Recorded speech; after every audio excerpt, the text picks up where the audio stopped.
Critical Blast, where pop culture gets blasted. And good evening, everybody. It is open mic night here at Critical Blast. I am RJ Carter, Senior Managing Editor, whatever that's supposed to mean. And tonight's the night we just kind of open up the microphone to whoever wants to pop in and talk about their comic or talk about somebody else's comic, if you know what I mean. And until folks get here, that's exactly what I'm going to do. Is it ever the wrong time to talk about how disappointed you are in DC Comics? Because that's what I'm going to do. But first, I shall damn them with faint praise. I picked up a couple of things at my local comic shop this past weekend. One of them, not new, but not exactly old either. I got the death metal, The Secret Origin. Not Secret Origin, The Secret Origin. Not even The Secret Origin of someone. It's just The Secret Origin. And the artwork in this thing is very good, despite the fact that it's like, good God, how many people were involved in this thing? It's a lot of people were involved in this thing. It's written by Scott Snyder and Jeff Johns. Now, Scott is a hit or miss for me. I like his stuff when I like it. And when he gets into stuff like death metal and Dark Knight's metal, I think it's easier to follow Grant Morrison when he's on the good drugs than it is to follow one of Scott Snyder's sweeping epic things. They're just really, really hard. And he's all over the place. But the artwork in this, you got Jerry Ordway, Francis Manapool, Ryan Benjamin and Richard Friend, Paul Pelletier and Norm Rapmond, Hi-Fi, oh wow. Just a bunch of really, really good people. And this one starts off going back to one of my favorite comic books in the DC history. The very last issue of DC Comics Presents, which was Superman meets Superboy. This would be the Superboy of Earth Prime. Earth Prime, for those who aren't familiar with how the multiverse used to work before it became... The multiverse was done away with because they thought it was a muddled mess. So they made the universe a muddled mess and then said, no, let's bring back the multiverse. And the multiverse is now a muddled mess. It was just fine before. It was clear. It was concise. Earth Prime was always considered our Earth. It made us a part of the DC universe. It gave us, it gave the younger readers, something they could hook into. They could believe, like, it could happen. We could travel universes and find ourselves in the world with Superman. And they could read the comics where, the Flash or Superman or other characters would make it to Earth Prime, where they knew that they were nothing more than comic book characters here.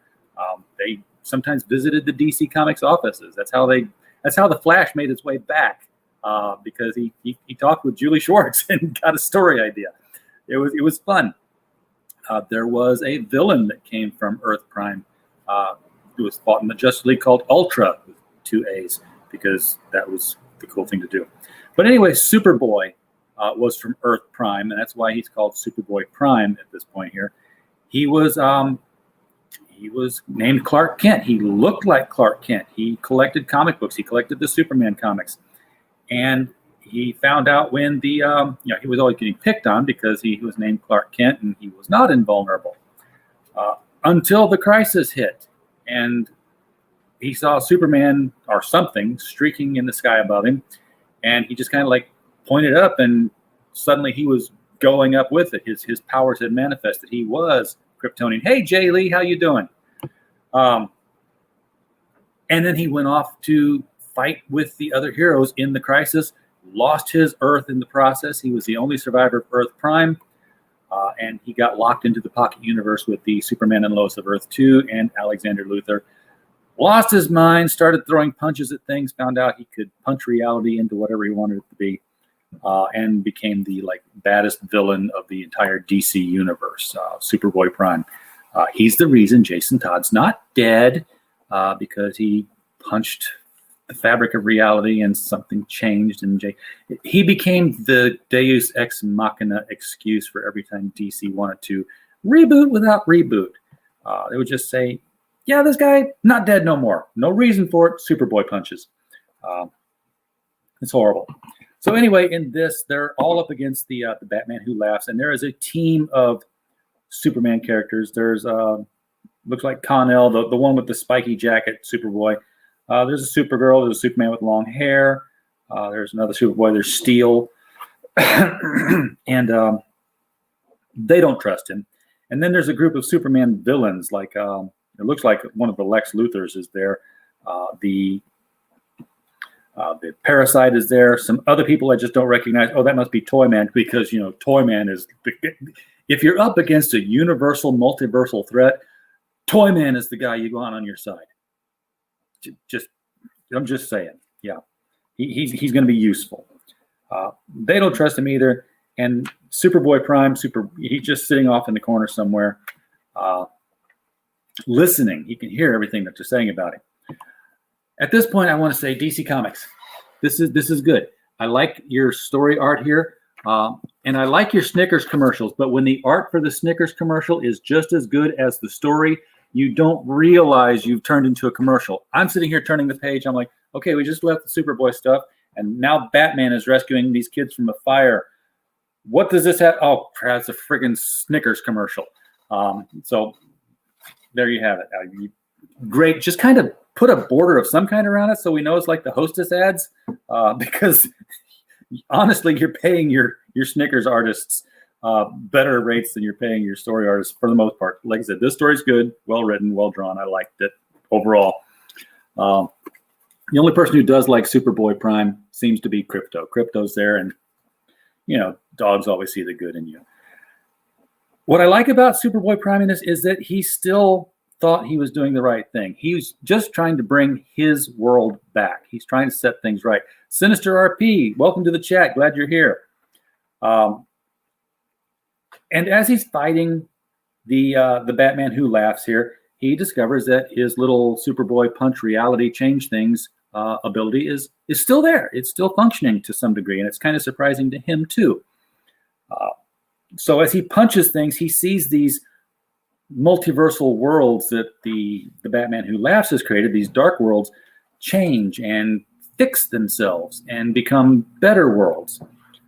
So he's, he just goes off fighting him directly while the rest of the crew doesn't have any idea what he's doing. He even has this sort of last temptation of Christ moment. No, sorry, wrong metaphor. Has this temptation of Christ in the wilderness moment where the Batman Who Laughs says, "Look, I'll give you a world. It'll be like this," and it's a DC Silver Age kind of world with the Earth 2, the Earth 1s.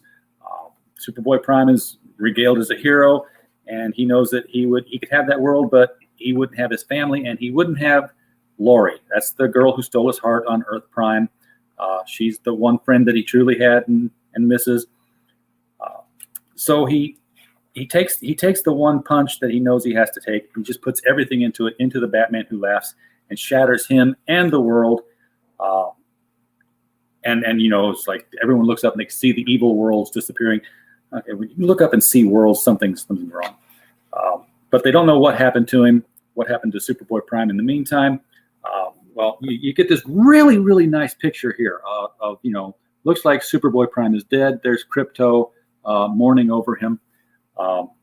It's a beautiful shot, but that's not the end of the story, because as it's so well done here, because you have Crypto now. He's mourning over the body, and you're pulling out from the panels, and he's letting go with that howl, and then you pull out so much that you see that there are panels in a comic book, and there's Clark Kent of Earth Prime reading the comic book.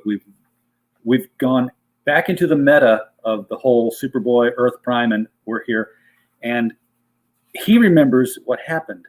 He doesn't know how he got where he is now, but he knows that he's home. That Lori's there. Hey, he's got a dog, and she doesn't believe he has powers because, of course, back to Earth Prime kind of deal. And she's kind of laughing at the whole, you flew up in the sky business. Sure you did, because that never happened anymore. I got erased. And of course, you get the last scene here where a kid is losing his ball out into the street, and Clark sees it. He's still got this hero instinct in him. He's going to run out and save this kid. And at this point, you're thinking, yeah, okay, this is this is one of these dark multiverse stories. So this is the tragic ending. We're going to see him think that he's Superman. He's going to run out there and he's going to get hit by this car and he's going to die. And what happens instead is gorgeous. That's beautiful. That is the ending you wanted to see.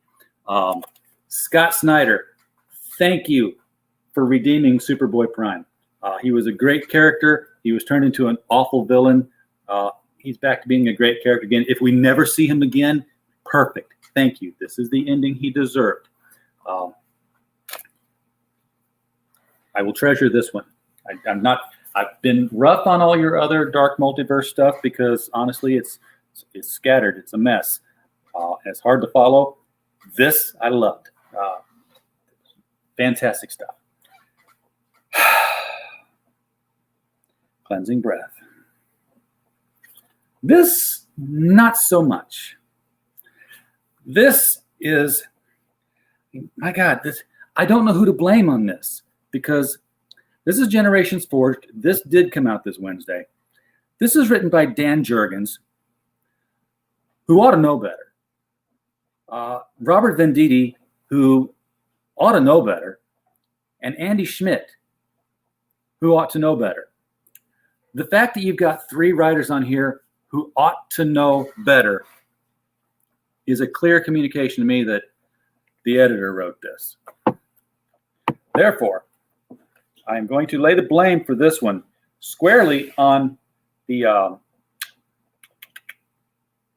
well, what do you know? Nobody wants to take the credit for editing this thing. Well, I don't blame them if they're going to, I don't blame them at all. If I were the editor of this one, I would want, oh, here we go. It's in the back. They buried it. That's exactly the kind of thing I would do if I were the editor on this book. This was edited, I almost said written by, and because I kind of mean it's written by, Andrea Shea and Brian Cunningham. So this is a gimmick book. This is we have a problem in time. We're going to pull characters from different timelines and different time streams and turn them into a team. This is DC Challenge in a single issue. If you don't remember DC Challenge, that was a 12-issue book where one DC writer and artist team would write a chapter, and the idea was to the promoted idea was that they left it on a cliffhanger that the next writer and artist team had to pick up from with different characters and have it, reverberate through time. And it was a bit of a mess because it wasn't really a challenge. They kind of knew where it was going, but they also did expect the writers to kind of make it interesting and take the whose line is it anyway kind of approach to the book. But there was still editorial guidance over from beginning to end. This team is, let's see, it's Booster Gold, Old Man Booster Gold, Superboy from the Legion of Superheroes time. So it's the Silver Age Superboy. It is Batman from 1939. So we're getting there, the earliest incarnation. So it's not just different people I'm getting ahead of myself.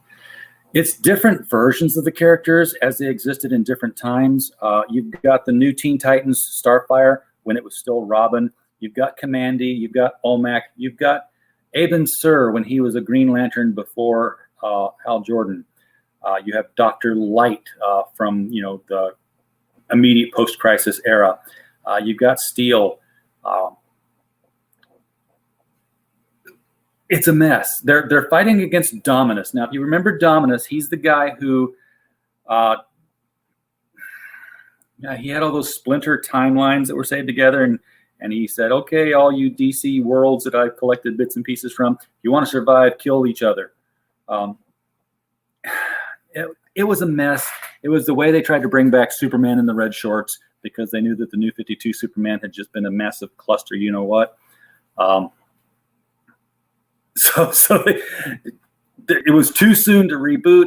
So they had to come up with some other method to do it. It was so bad I can't even recall the name of the event that they used to do it with, because it didn't matter to the other books at hand. It just, no one cared. Things that go on weird in this one.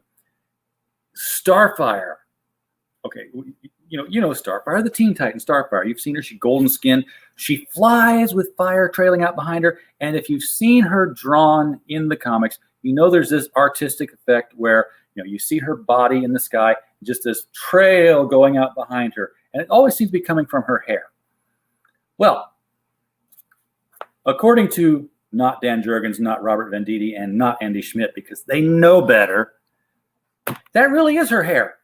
Apparently, Starfire is propelled through the sky with a Rapunzel-like Medusa power that just pushes her body into the sky. Miles and miles of hair. And the reason I say this is because she's flying Commandy away from forces that are chasing them, but she wants them to find her. She's setting a trap. These are some of the villains that have been recruited by Dominus to protect the timeline. They think they're doing the right thing. They're not. He's jerking them around. He's lied to them. And the way they follow Starfire is her hair. Huge chunks of it left laying on the ground, which means that any time she's ever had an adventure with the Teen Titans over the course of years, at least Stan Lee came up with the idea that Spider-Man's web fluid dissolves in an hour so that the entire New York skyline isn't covered in cobwebs.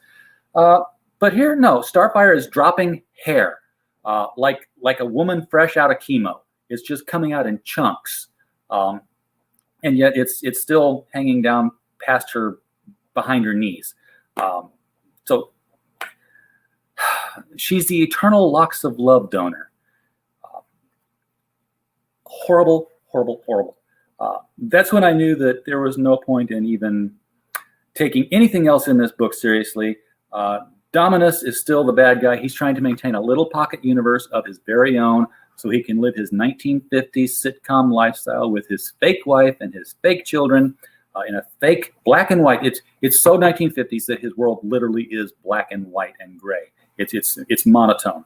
The hero's attacking. They have to attack everything around him because it's all him. It's his projection of what he wants to have. And they're like, no, we've got to put the time stream back together, or, and if that involves taking apart your world, well, too bad, so sad. So they do it. Good guys win, bad guys lose. Here we go.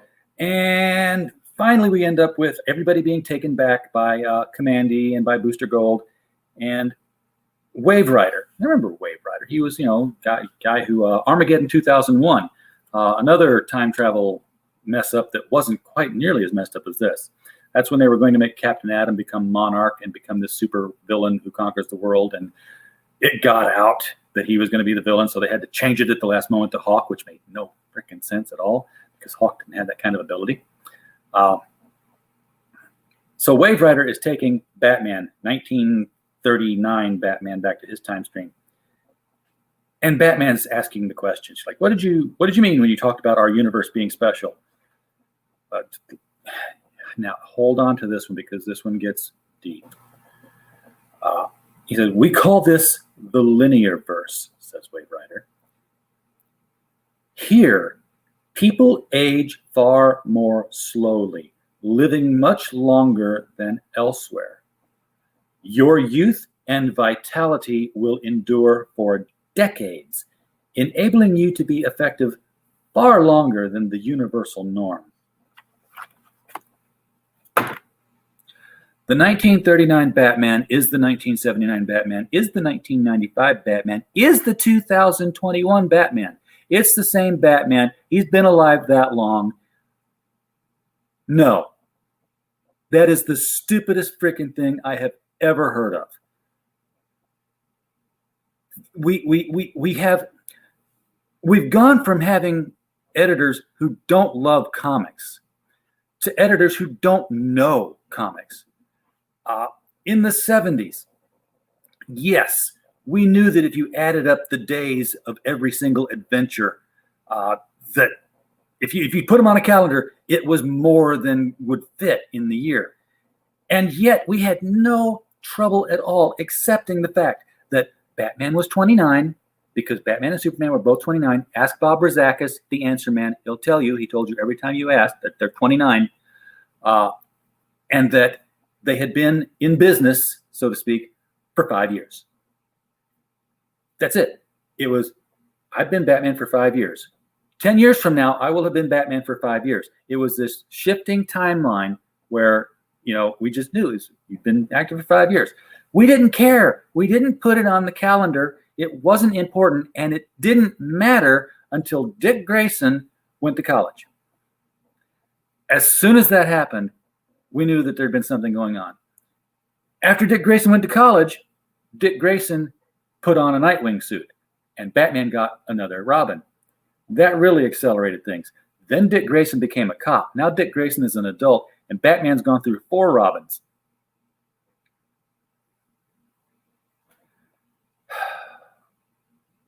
Yeah, Batman really is at the center of the DC universe falling apart. Maybe they should just license out Batman and get rid of him and stick with all the other heroes and tell superhero stories again. Batman is all that AT&T cares about anyway. License him out to movies. Get it done. Get him out of the Justice League. Go back to, superheroes and stuff. And yes, I will be all for giving offerings to the Church of Gods and Gears. Like, you think I wasn't watching the chat just because I'm on a rant? I'm old, but I'm not stupid. I see you out there. This is an open mic stream. I've said it on Twitter. I put the link. Yeah, I can. It's right there.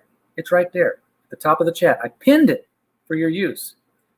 Anybody wants to get in here and disagree with me, agree with me, challenge me, talk about your other stuff, click on it. Come on in. It's open. I'm not going to put anybody away.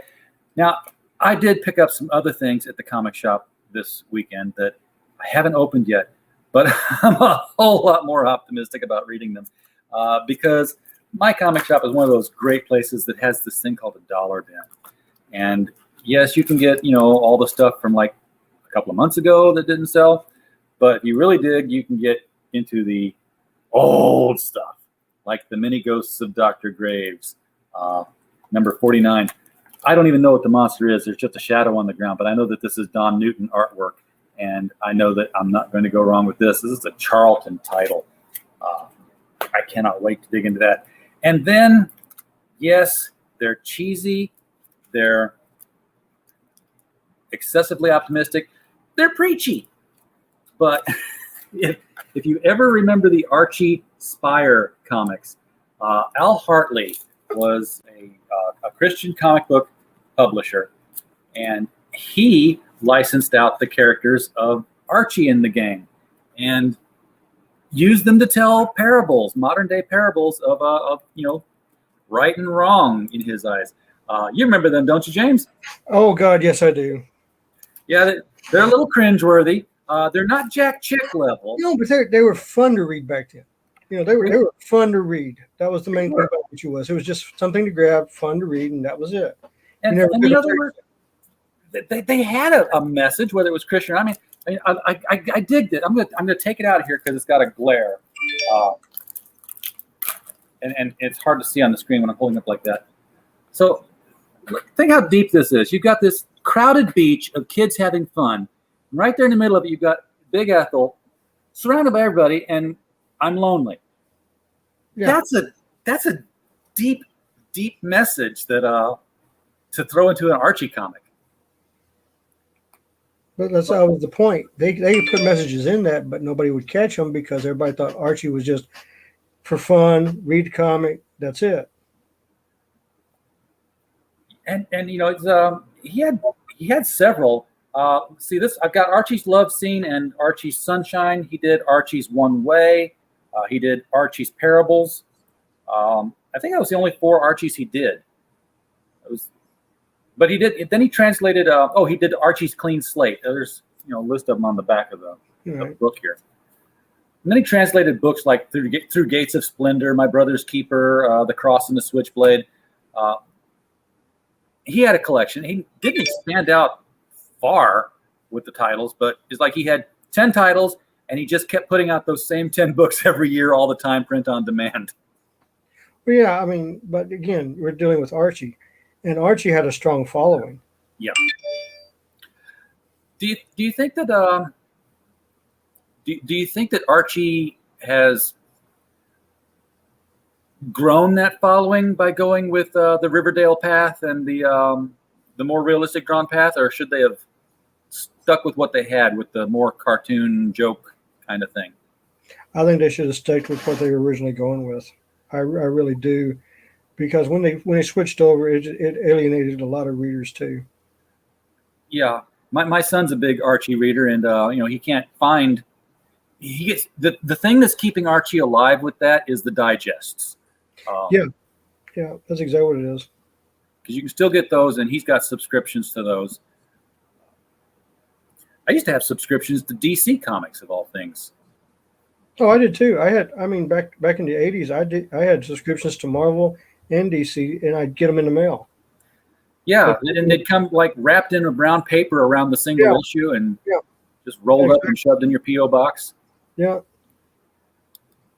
they don't do that anymore. I guess they can't because they don't do their own distribution. They go through Diamond. Yeah, and then Diamond closed that one place down in, I think it was Mississippi. Memphis. Yeah, Memphis closed down. Yeah, that had to be a real big punch. When shutting that down. Yeah, and I don't know if they got closed down because of COVID or there's just. Well, I heard they blamed DC because DC pulled out, so there's not enough business to keep that one open. It's possible. It's plausible. Yeah. Oh, Ryan Wynn, Dan DeCarlo stuff is indeed epic. I saw a book of his pinups at Half Price Books, and I didn't pick it up. When I saw it, I said I'll pick it up the next time, and I was like, it went back and it was gone. Ryan, be greedy. Jump in. Don't worry about it, man. This is open mic. We can have anybody in as often as we want. It's a party. Yeah, well, I was in a group last night. I think it was like 9 of us, and everybody it was basically about werewolves, and I was the author, and everybody else was a comic book artist. And I was like explaining, no, I was, back in the 90s, I was a comic book artist. Now that I'm coming back into it. And last time I talked with you, I've come up with a complete story for her. Yeah, and that wasn't that long ago. No, that's the thing is, especially when I start writing for a character or something, I can put a story together real fast. And compared to a novel, comic book stories are not as complex as a novel. They're not supposed to be.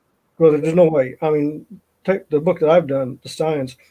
I figured out if I did what I wrote in the Steins would take me at least 24 issues or more to do what I wrote in the Steins. Yeah. Just the first book. Well, that's because you wrote a novel. Right. And like with this one, the basic premise with this new one, I can tell you the working title. The working title I've got is The Dark Goddess. Because of D&D, I cannot use the word drow. They've got it copyrighted. So I have to use the dark race or something like that. Okay. And what I decided was, premise is real simple. What happens when you pray to a god and the one you weren't expecting shows up? You got dialed the wrong number, so to speak. Exactly. And then all of a sudden you have this one show up instead. And she's not human. She's not elf. She has no loyalties to any pantheon, and she doesn't care. And that's basically what, and she's a deity. She has those powers. And because of this one person, that's the only reason she's there. Well, if she can answer your prayer, do you care? That's the other thing. Do you care? I mean, you prayed for freedom and you prayed for vengeance, and you're getting both. Are you willing to pay the price for it? And that's the thing. That would be interesting. What is she? Has she always existed and just waited for somebody to call her, or is she more like powered by belief? No. What I came up with in the story is real simple. This is a world where the dark race was annihilated 1,000 years ago. And what happened was, in our world, you have a middle-aged woman, pure of heart, and like you're reading the Superman just a minute ago, the car incident and stuff like that. Yeah. She does the same thing, but she dies, and she wasn't supposed to. Okay. So she gets a do-over. But the do-over, she's sent to this other world, and because she had in her possession basically all she likes to role play, and she had all these character sheets and all like that, the deity that brings her back takes all those and merges it into one being for her. The deal is when she gets there, she hears the prayer. So she shows up. But when she shows up, she's a dark one Okay. because all of her characters are dark ones. But the dark ones have been annihilated for 1,000 years. And then she acts as she wants to. That would be interesting. So she's new to herself as well. Right. She understands the concept of the person she is because it's based on all of her characters that she's played. But they're all combined. And that's her continuation of life because she wasn't supposed to die. Right. I've always had this. I don't know. I read a lot of ghost stories when I was a kid, James. And one of them was this. He's carrying on. He just narrowly avoids a car accident, and then he's carrying on and wondering why everybody else is upset and why they're all crying. Of course, he died in the accident. He didn't even notice. He just kept going on with his life as a ghost, and it takes him a while to figure out. Oh, I died at that moment. And I've always had these flashes of like, what happens?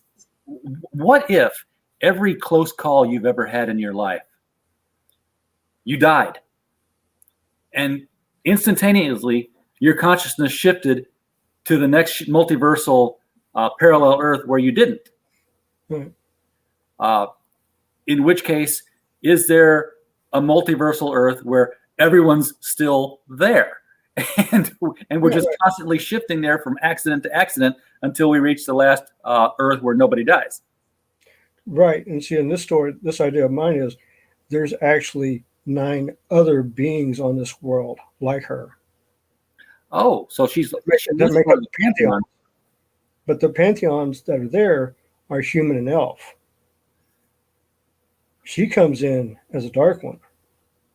So she has no connection or ties with the other 2 pantheons. She's by herself. So she gets no help from them, but she doesn't know them any allegiances. Right. And then they don't know that she's there until after she shows up.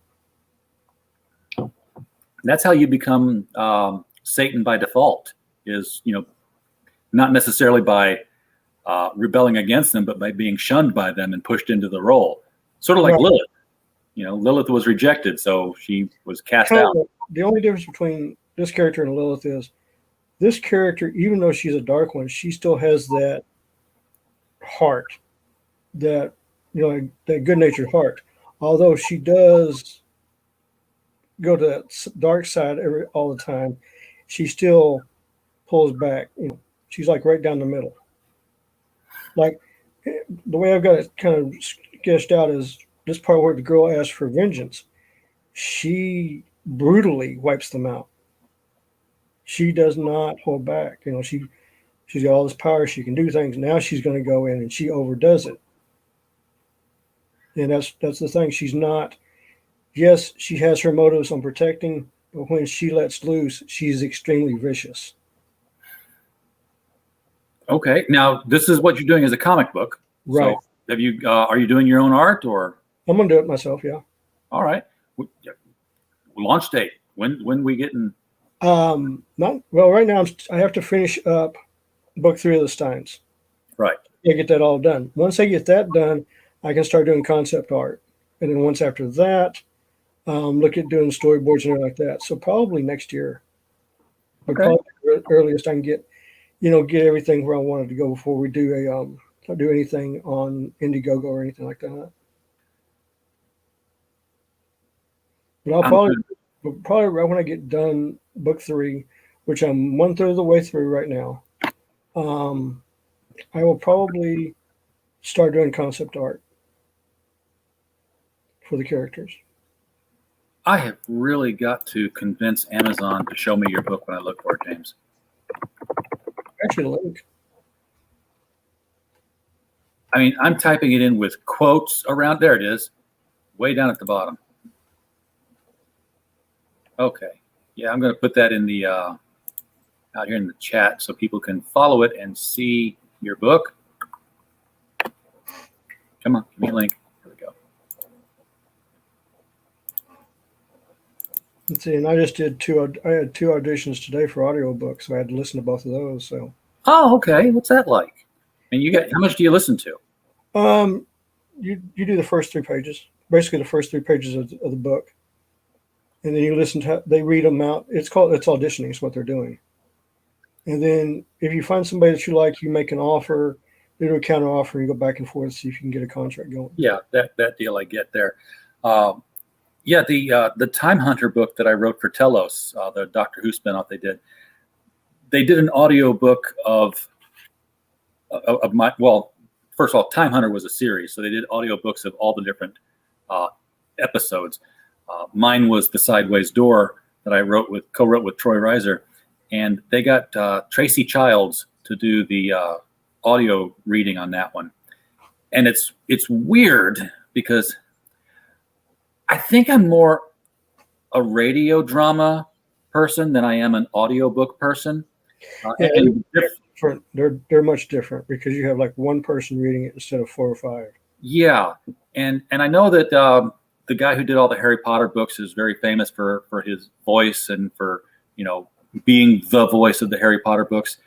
But when I listened to one of them, it was like when he starts doing voices for the characters, which you've got to do to some extent to differentiate the characters who are speaking, especially when you get into an area where dialogue tags haven't been applied because you're supposed to know the back and forth now.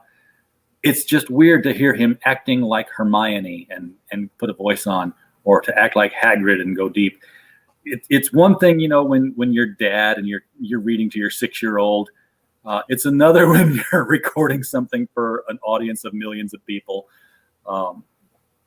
It doesn't sit with me. I have trouble with that. Right. But this is another aspect because just to let you know, audiobooks sales are up 30% across the board.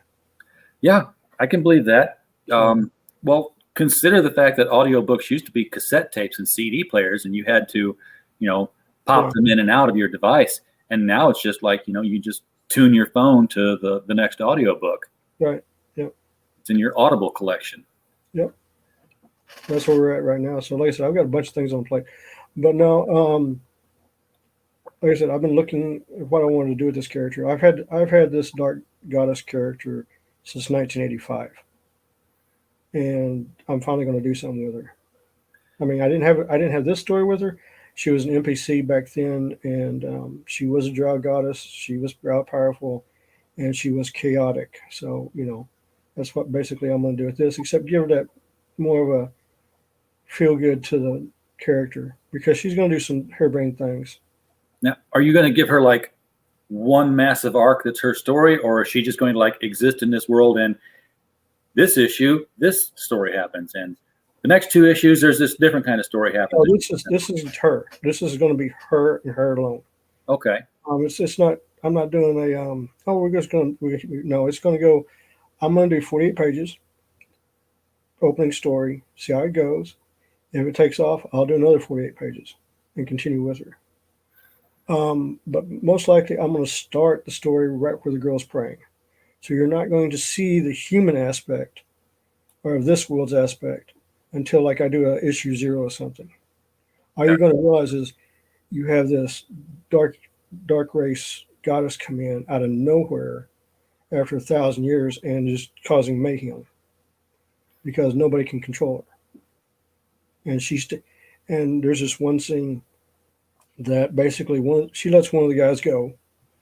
He runs back to the big city, and you find out that he was actually one of the guards of another god of this pantheon, of the human pantheons.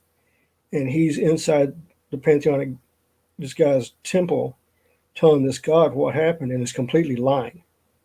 The whole time this is going on, she's been watching it. And she just shows up right behind him. right in the middle of the temple and everything. Okay. And basically, when he turns around, she just backhands him through a wall.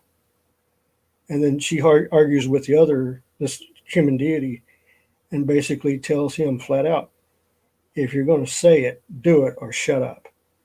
And then she walks out. So, he like threatens her, and she's like, either you do something or you shut up. And he doesn't do anything. And she walks out and goes back to her temple. So her motivation, if she's not belonging to any pantheon, is she following a path of what she thinks is right, or is she motivated by something else? No, she's following her own path of what's right. And what she has is the temple's ruins, which was a dark race ruins. So she restores that completely, and there's a village outside this temple. So for her, the village is hers, the temple's hers, and she's going to protect it. And in hell and high water, whoever comes in and tries to cause any problems, she's going to deal with it. And it goes from there. All right. Because I didn't know if the other gods were like following paths that they believe are the right path. I mean, every religion has this is the way. Basically, what I'm going to do with the other path, you have two sets of deities. You have the human set, which is 6. You have the elven set, which is 3. And the elven set oversee the elves. The human set oversees the humans. But once a year, they all meet to discuss politics and everything. But now, here she is. What are they going to do with her? That's the other thing. She's an independent. And you see everything through her eyes. All right. That sounds like a comic book saga that should be here closer than a year, James. I'm giving it a year because anything can happen.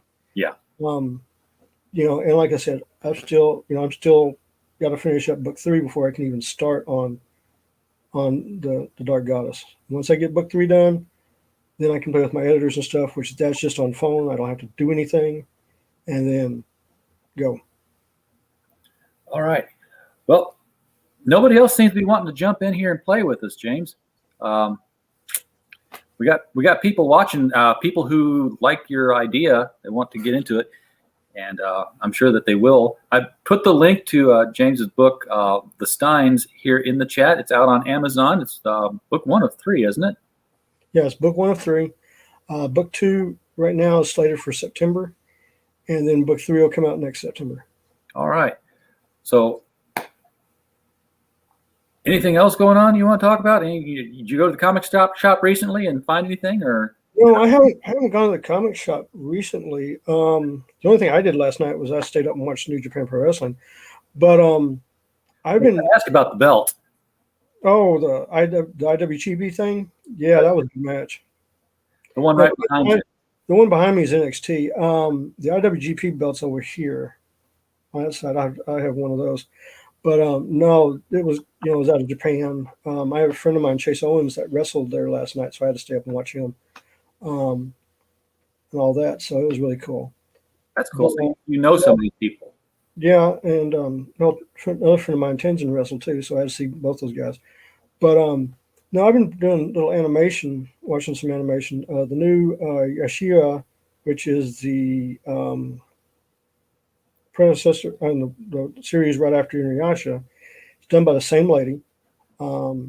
She's writing it, so it's she did Inuyasha, she did Ranma, she did all this other stuff. So, and it's been pretty good. It's basically Inuyasha's daughter and Shishomaru's 2 daughters, and they're getting in trouble and all that stuff. So it's been a good series so far. I've heard of none of those except Ranma. And if it's the same one, maybe. I've heard of that Ranma 1/2. Yeah, Ranma 1/2. It's the same lady she wrote Ranma 1/2. When she finished Ranma, she went to Inuyasha. Now she's doing this. She is a fantastic writer. She has such a wild imagination. Cool. She's really good because everything came from manga. Everything, all these animes that we're talking about, they came from manga. So she is a comic book manga artist. She is a fabulous artist. I like a lot of what I see in anime. I just haven't followed the mangas that much because I know there are different styles of drawing, but it seems to me like every time I pick up a manga, I see the manga house style, and it's always, spiky hair. I guess there's like three different kinds of styles. There's the Pokemon style, the Robotech style, and the Ghost in the Shell style. Yeah, and I'll tell you a story about anime and why anime looks like it does. And this is coming back from the '60s. I mean, this is from the guys that started anime and everything, '50s and '60s. They did it why they look so Western is to pay honor and homage to Disney. They see Disney as the person that brought animation to life. Sure. They have a respect. They have a lot of respect for Disney and what he did back in the early days, the 30s, the 40s, and 50s. So that's why you see all these characters with the red hair, the yellow hair, the blue hair, and like that. They're doing it as an homage to Disney. That's the whole reason most animes look like they do. That's cool. Yeah, the anime that I grew up on, I never really considered it anime. Of course, manga didn't really exist in the States, in the Midwest, Southern Illinois, town of 900 people. I just watched what I watched on TV, which just happened to be Speed Racer and Battle of the Planets. Right, and then you also had Star Blazers, and you had Captain Harlock. Those are the four. I didn't get those. They weren't available to me on my free channels that I could get. The one that really took off was Battle of the Planets because TBS picked it up. Yeah. See, I didn't have shot it all over. I got the 7 Zark 7 version of that. That's what I'm talking about. I mean, TBS picked it up and just ran with it. And then it wasn't until the 80s till stuff started coming in. Because then you had Robotech and you had all that other stuff come in. Yeah. Now, I was into more of the Japanese live action stuff because, that was when we were getting, all the different Godzilla movies that would come on Creature Feature. Right. So we got the half-hour things that were like the original Ultraman, right. And Johnny Sacco and his flying robot. Yeah. Which I still need to get on DVD. I've got the Ultraman one, but I've never gone out and got the Johnny Sacco episodes. I'm afraid to, because eventually everything I pick up that I enjoyed as a kid, I sit down and I watch it again. I'm like, I've just ruined my entire childhood by seeing this over, and it's not living up to the hype in my head. Well, I mean, a lot of the animation back then, they did it quickly because they were putting it on television. But if you see the movies they made back then, like the Macross movie, that is jaw-dropping. I mean, they did it so well. And then the one company that very few people even talk about, and this isn't even Japanese, is Filmation. Nobody talks about them anymore. They were the cutting-edge company here in the United States because you had Flash Gordon, you had Tarzan, you had just a ton of different cartoons come out. They're the ones that also did He-Man and stuff. They did the rotoscoping on all those cartoons that were just fantastic. I'm looking something up here because I'm very, very much a fan of the Filmation work. Let's see if this will work the way I want it to. Now, I will say this. If you want to see a really good movie on YouTube, somebody put Filmation's Flash Gordon from 1979, the movie, animated movie, up on YouTube. It is unbelievable. Yeah. Okay, so we, and by we I mean I, was, I got to have a phone conversation with Lou Scheimer a year before he died. Oh, Scheimer's, man, you talk about an idol, that guy. What he did for animations, just, And he, and this is out on our website, folks. And I think I even have, I've got the audio embedded in there. I should play that on a YouTube stream some night just to let the audio play, because the stories he has to tell are fantastic. Ryan, hey, how you doing, man? Hey, Ryan, good to see you. Up, good boys? to see you. Good to see you. Speaking What's up, of boys? the greatest inkers of all time, Get out of here. You're too nice, Jay. hey, I'll put it like this: I cannot ink at all because when I try to ink, my hand shakes, and that's because I broke the bottom part of my hand when I was younger. Oh, geez. Yeah, not the fingers, but I'm talking about right here. Yeah. It doesn't affect my penciling, but my hand, when I try to ink, it just will not. I can't do it. Oh man, that's brutal. I'm sorry. I'm So sorry. I may have to send you some help. Smoke signal, Well, something. I do I am going to be working on stuff like that for people. I have a couple friends who have had severe hand injuries, and I've been kind of thinking of different techniques. There's different ways that we can like hold the pen and stuff. So in my upcoming videos, I'm going to be working on stuff. So I don't know if I'm going to be able to come up with something that'll be helpful, but because there's something about it's all how the muscles can get messed up around injuries like that, you know? If I hold my hand like I'm trying to pencil or something, my hand doesn't shake. But when I try to hold the brush or something, my bottom part of my hand will just start shaking, and I have to set everything down, and pull my hand away. Is that something that could be assisted with like a compression glove? Well, mine's nerve damage. That's what mine is. That's what the doctor said, because of the way I broke the bone. And see, it wasn't the fingers; it was actually in the hand where I broke, and that's where it messed everything up. Yeah, same as a friend of mine. It's all nerve damage for him, and and especially if you're trying brush, because with a pen and a pencil, you got a hard tip that's going against the surface, and once you have a brush, you can't feel that thing hit the paper. So it's all nerve and muscles at that point. Yeah. But we're trying to figure out a way, kind of like working around it for people like with problems like that. You almost have to go digital and just use the brush on the stylus, so you can feel the stylus but get the brush effect. I don't know. I'm spitballing. I know nothing about art. I make Matt Fiesel look like Rembrandt. So, hold on. I'll send you. I tried this. This is me trying to ink, and I did this the other day. Hold on. I'll send it to you in a second. Because you've got my pencils. I know you've got a copy of my pencils. Because I sent it to you, RJ. Yeah, do it. You have my vampire. So. Yeah, I did. Yeah, I've got it in Twitter. I still got that. Let me drag it over here. Oh, my Twitter's been blowing up for some reason. I'm sure it has nothing to do with me. Yeah, you're down here somewhere. It's been a while. Everything to do with that handsome face, RJ. What are you talking about? No, I don't think so. Let's see. This is the one I did today. I just sent it to you, RJ. The werewolf, and you can see, the lines look jagged and stuff, but you can see how bad my hand is. Oh, thank you. That caused the message I was looking for to pop up to the top of my DMs. I'm sitting here scrolling, and then it's like, pop. Perfect. Let me share that screen out here. So I've got the vampire pulled up right now that you sent me. You see, that's my pencils. That's what my pencils look like.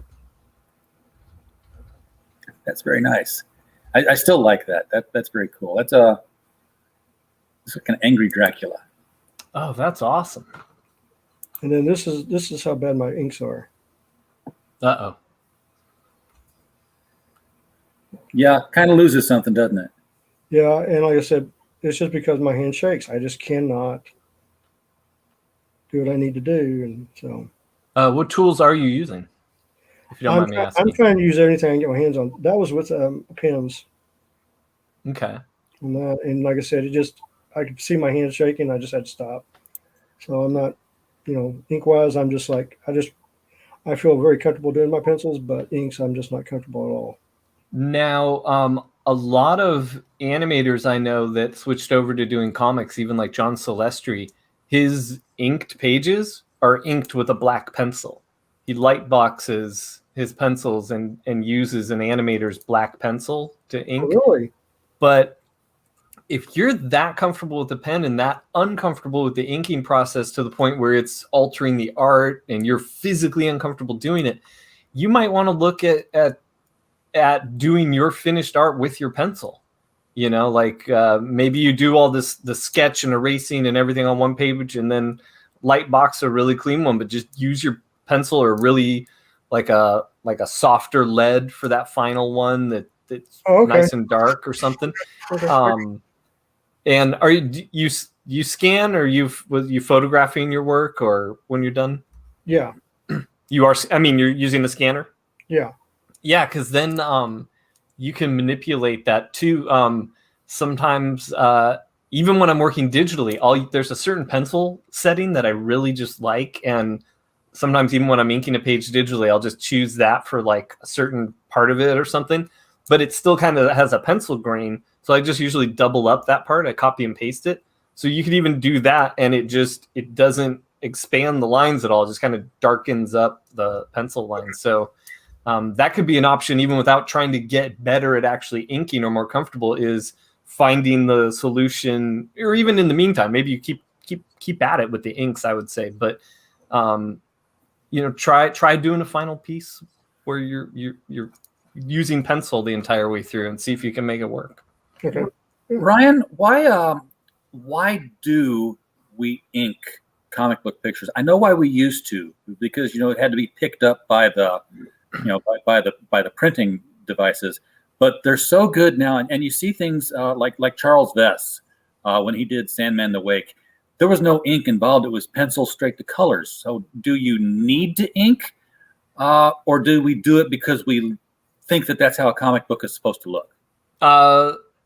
Some people A, some people B. Like there's a little of that, but it's completely circumstantial, I feel.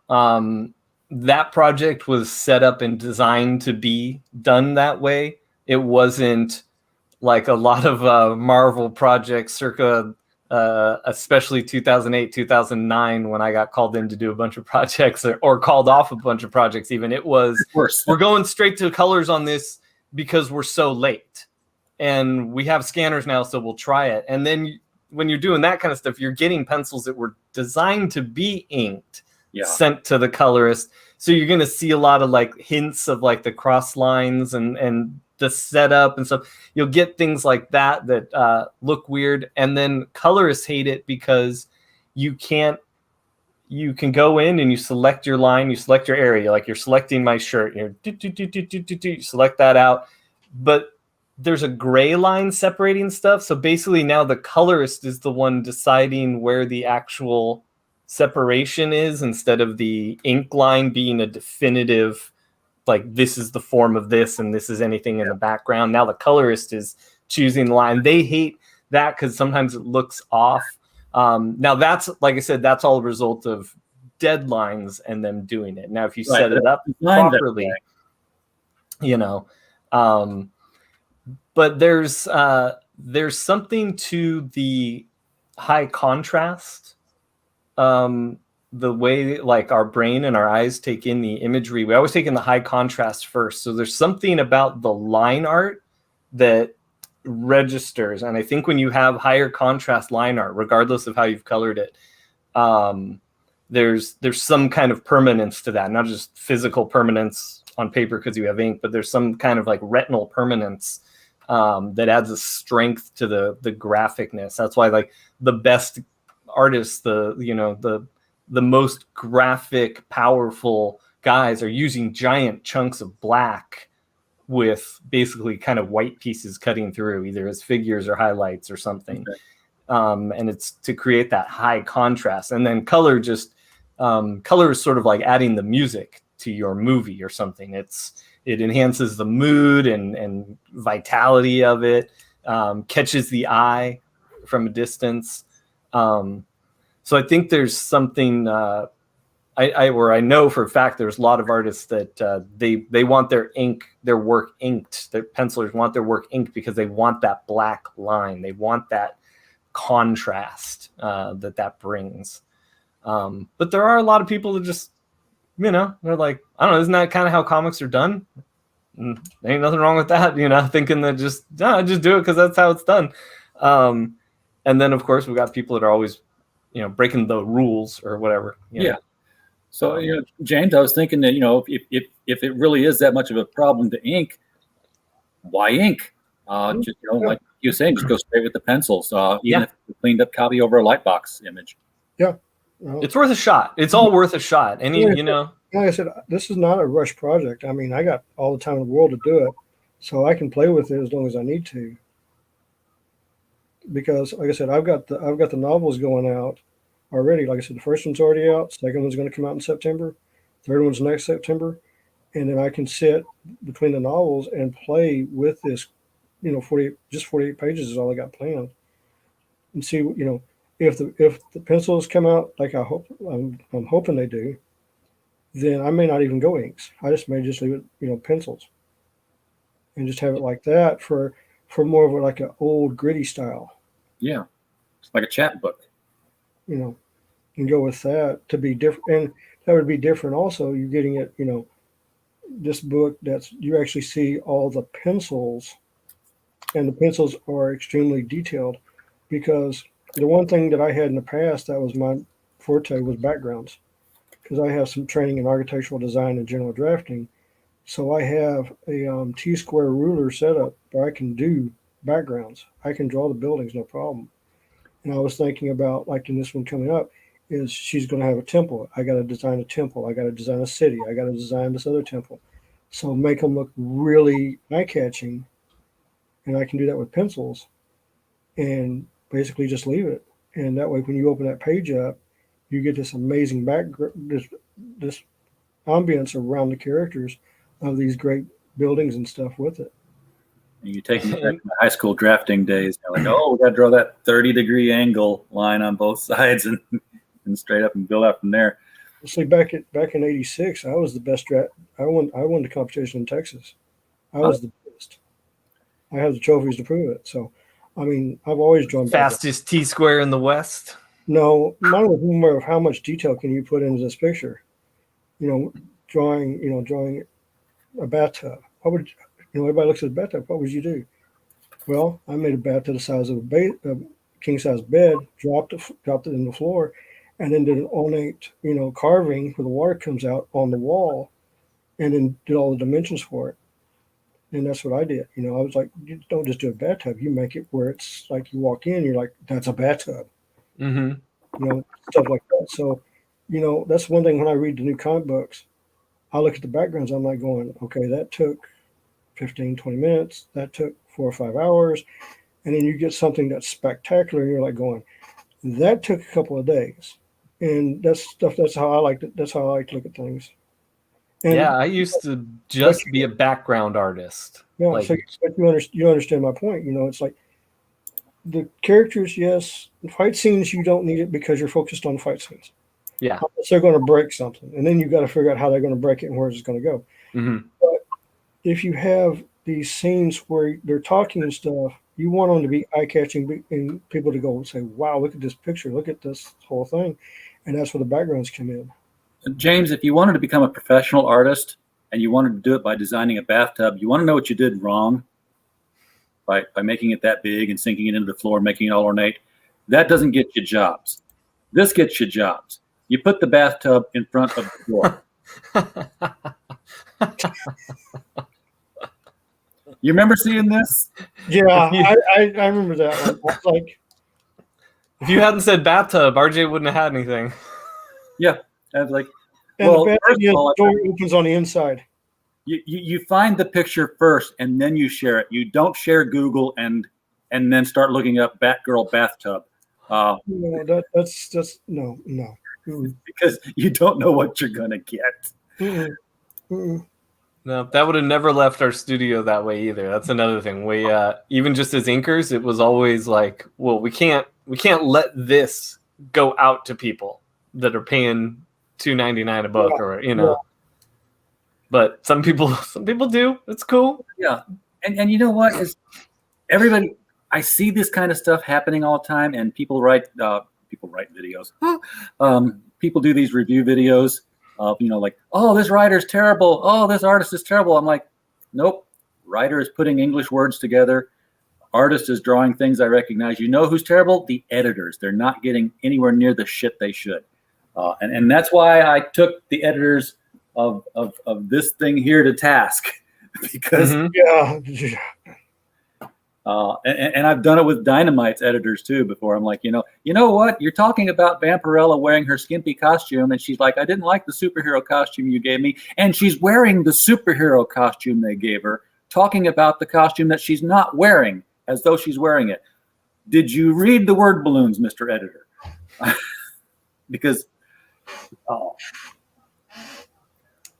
Hey, they're busy tweeting. Give them a break. Jeez, they're come very on. busy tweeting. That's why I like the editor that I have for my book. He is so good because he makes my stuff looks like $1 million. Editors are great. Yeah. Hey, you want to talk about shipping for just a second? I want to hear all about it. I'm so stoked on the stuff you're doing. So go for it. Shipping. Here we go. This is going to be cool. So this is the Gemini mailer package that you would normally get. This is your label and everything. It's got So I'm thinking, just like all you crowdfunders, you put something together and you say, this is how much it's going to cost, and you throw in an add-on. Well, I've got the option to throw in an add-on. Let's just say this is, Ryan's latest crowdfunded book. That's the title of it. It's right there. It's got a great font, too. So catchy. Here's my add-on. Ooh, protective sleeve. Now I put the shipping label here, and when it arrives on the doorstep, it says Ryan's crowdfunded comic. Whoa. Oh, very nice. Whoa. Very nice. So again, where's the do? Ooh, that's very nice. I can get those from Sticker Mule. Manny, welcome to the stream, man. Hey, how's it going? It's nice to meet you all. Hey, nice to meet you. I just read your first PDF over here, and I was like, okay, he could not have cranked out 4 books in the time from yesterday when I first saw AR-15 orangutan.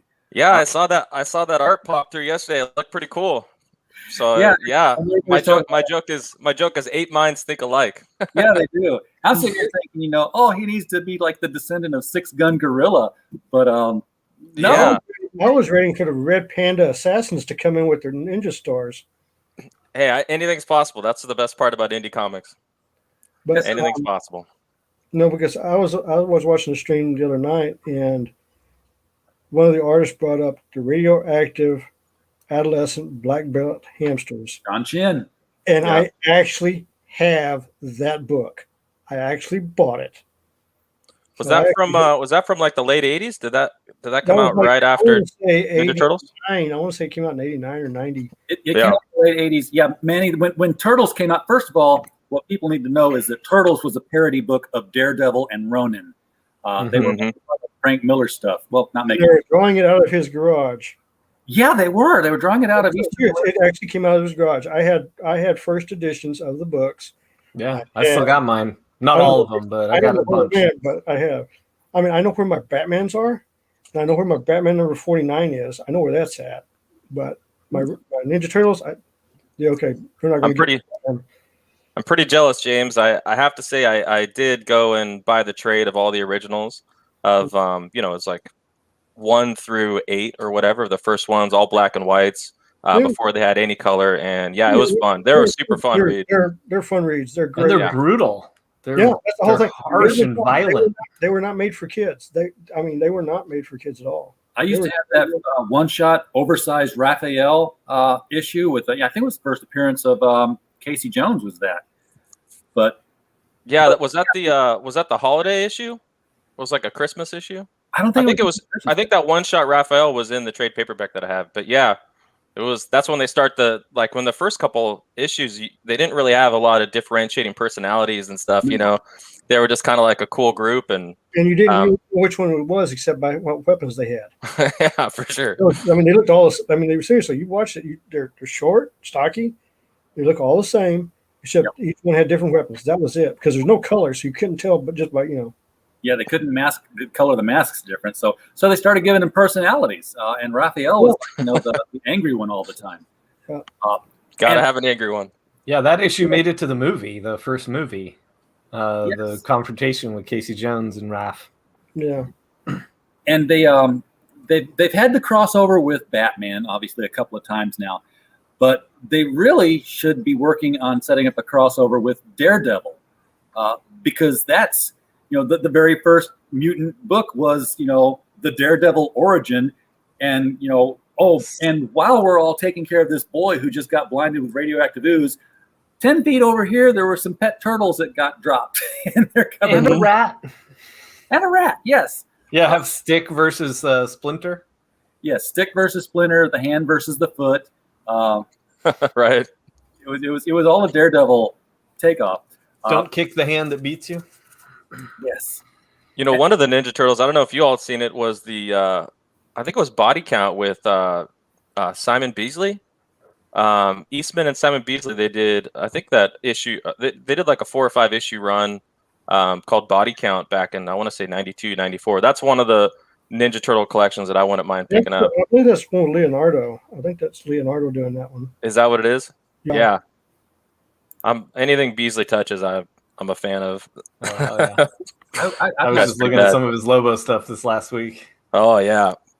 When I was a kid and got Lobo, man, I thought I stole something. I was hiding it under my bed, you know. And yeah, it was cool. To be honest with you, I was buying comic books like early 80s, into the 90s, into like 2001, and I went nuts on buying comic books. You know, back especially when I was in the military, I was buying comic books left and right. I was hitting stores, everything. So I've got a massive collection of comic books. The thing is when I left it in, I think I was like 2005 or 6, everybody was still with, you know, Image was still going, Marvel was going like that. I come back and all these artists that I enjoyed back then are all independent. I'm like, what the hell happened? You know, like, I mean, it's like, did all 3 companies just go completely bonkers and everybody leave, or, you know, all that stuff? And I guess in the last six weeks, I spent like $500 buying comic books from everybody. I was like, okay, yeah, I got to have his. I got to have Nolan's. I mean, you know, the only one I'm surprised that hasn't got anything out here is Kelly Jones. I was like, okay, where's his? You know, looking for him because I'm a huge Kelly Jones. Man, his Batmans were just unbelievable. And I'm looking all over the place. I can't find anything. So I don't know, is he still doing comics or is he retired or? No, he did something a couple of years ago, but his stuff, it always I always find out about anything he does like well after it. Yeah, that's what I'm saying. I don't keep up on a lot of comic news, so it's always like, oh, did you see that? And I was like, nope, I didn't. Darn. Yeah, like I said, I haven't seen anything, but like I said, if he ever puts out anything independent, I'm going to be there. I mean, he had that unique goth style that just, I mean, he made Batman, especially that Bane run. Oh boy. Yeah, and Batman Dracula was awesome. Yep, I have that. I have that too. Yeah, everything he does. Where were you stationed? I was Don't mind me asking. I was 1st Cavalry Division, so I was stationed at Fort Hood.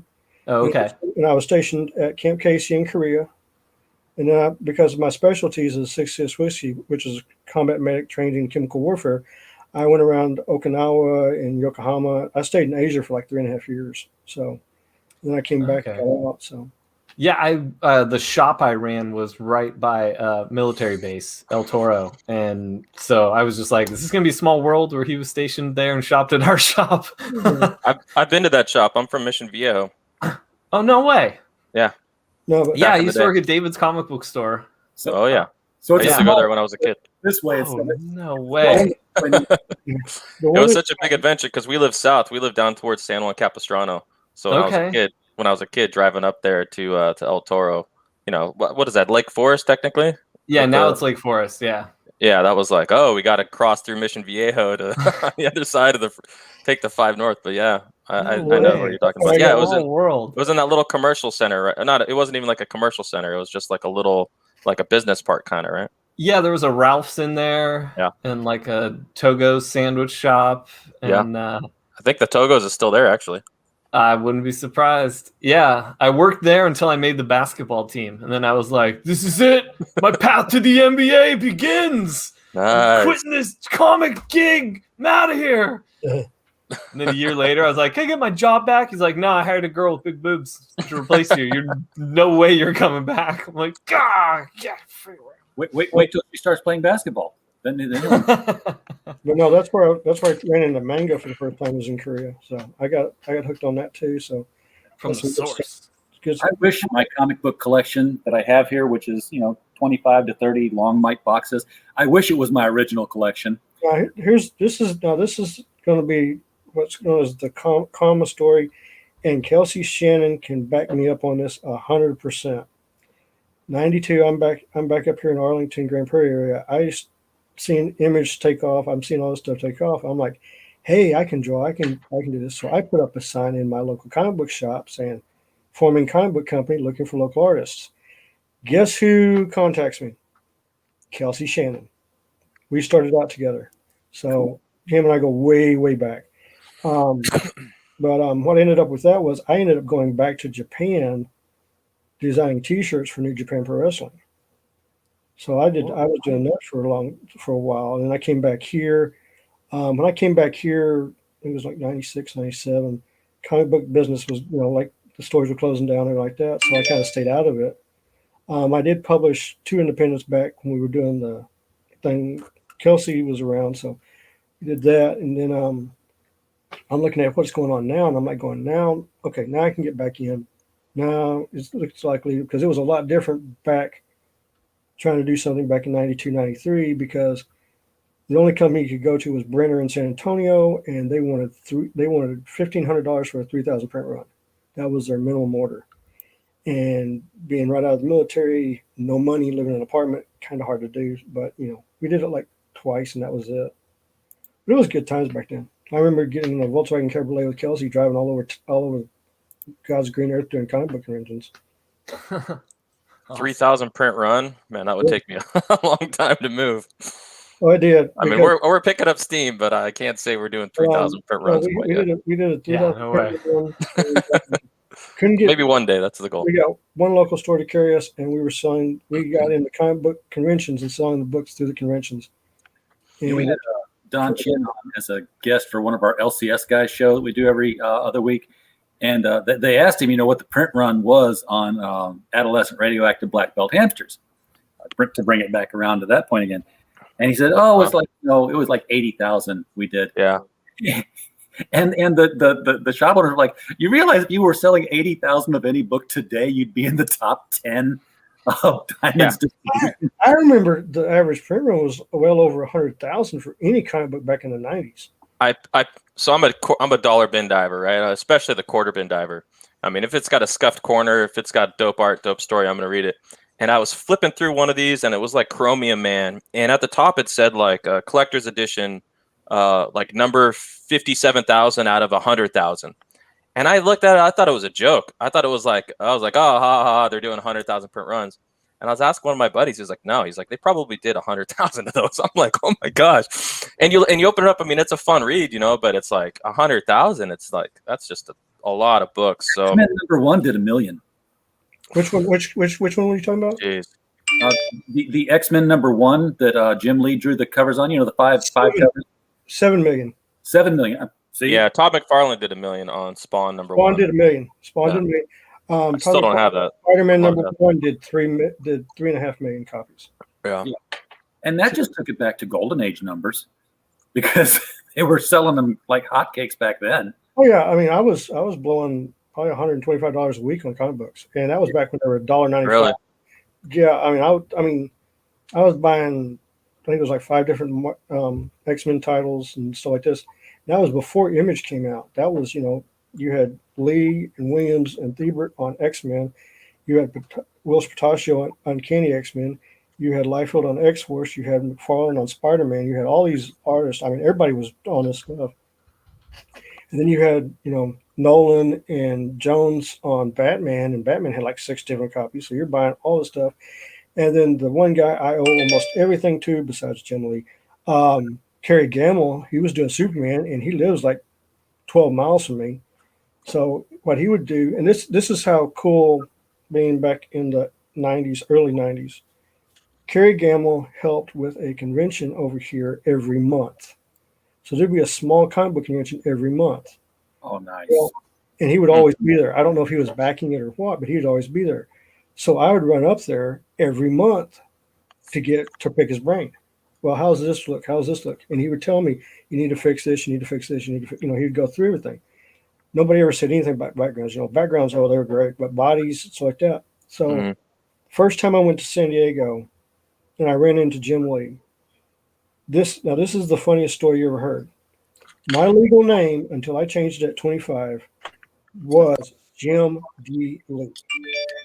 I used my middle initial separate, but my actual name is Jim Lee, which is, when Jim Lee meets Jim Lee, there's a big laugh. It was, but I still remember what he told me about my artwork. And I have the books to this day because it wasn't art related.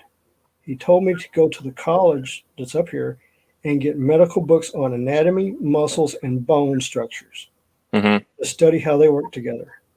And that's the biggest thing I ever got from him. And he, fantastic. I mean, everything he taught, 35 minutes, golden information from him. And I owe him, like I said, I owe him big time because he didn't have to take that time out to tell me nothing.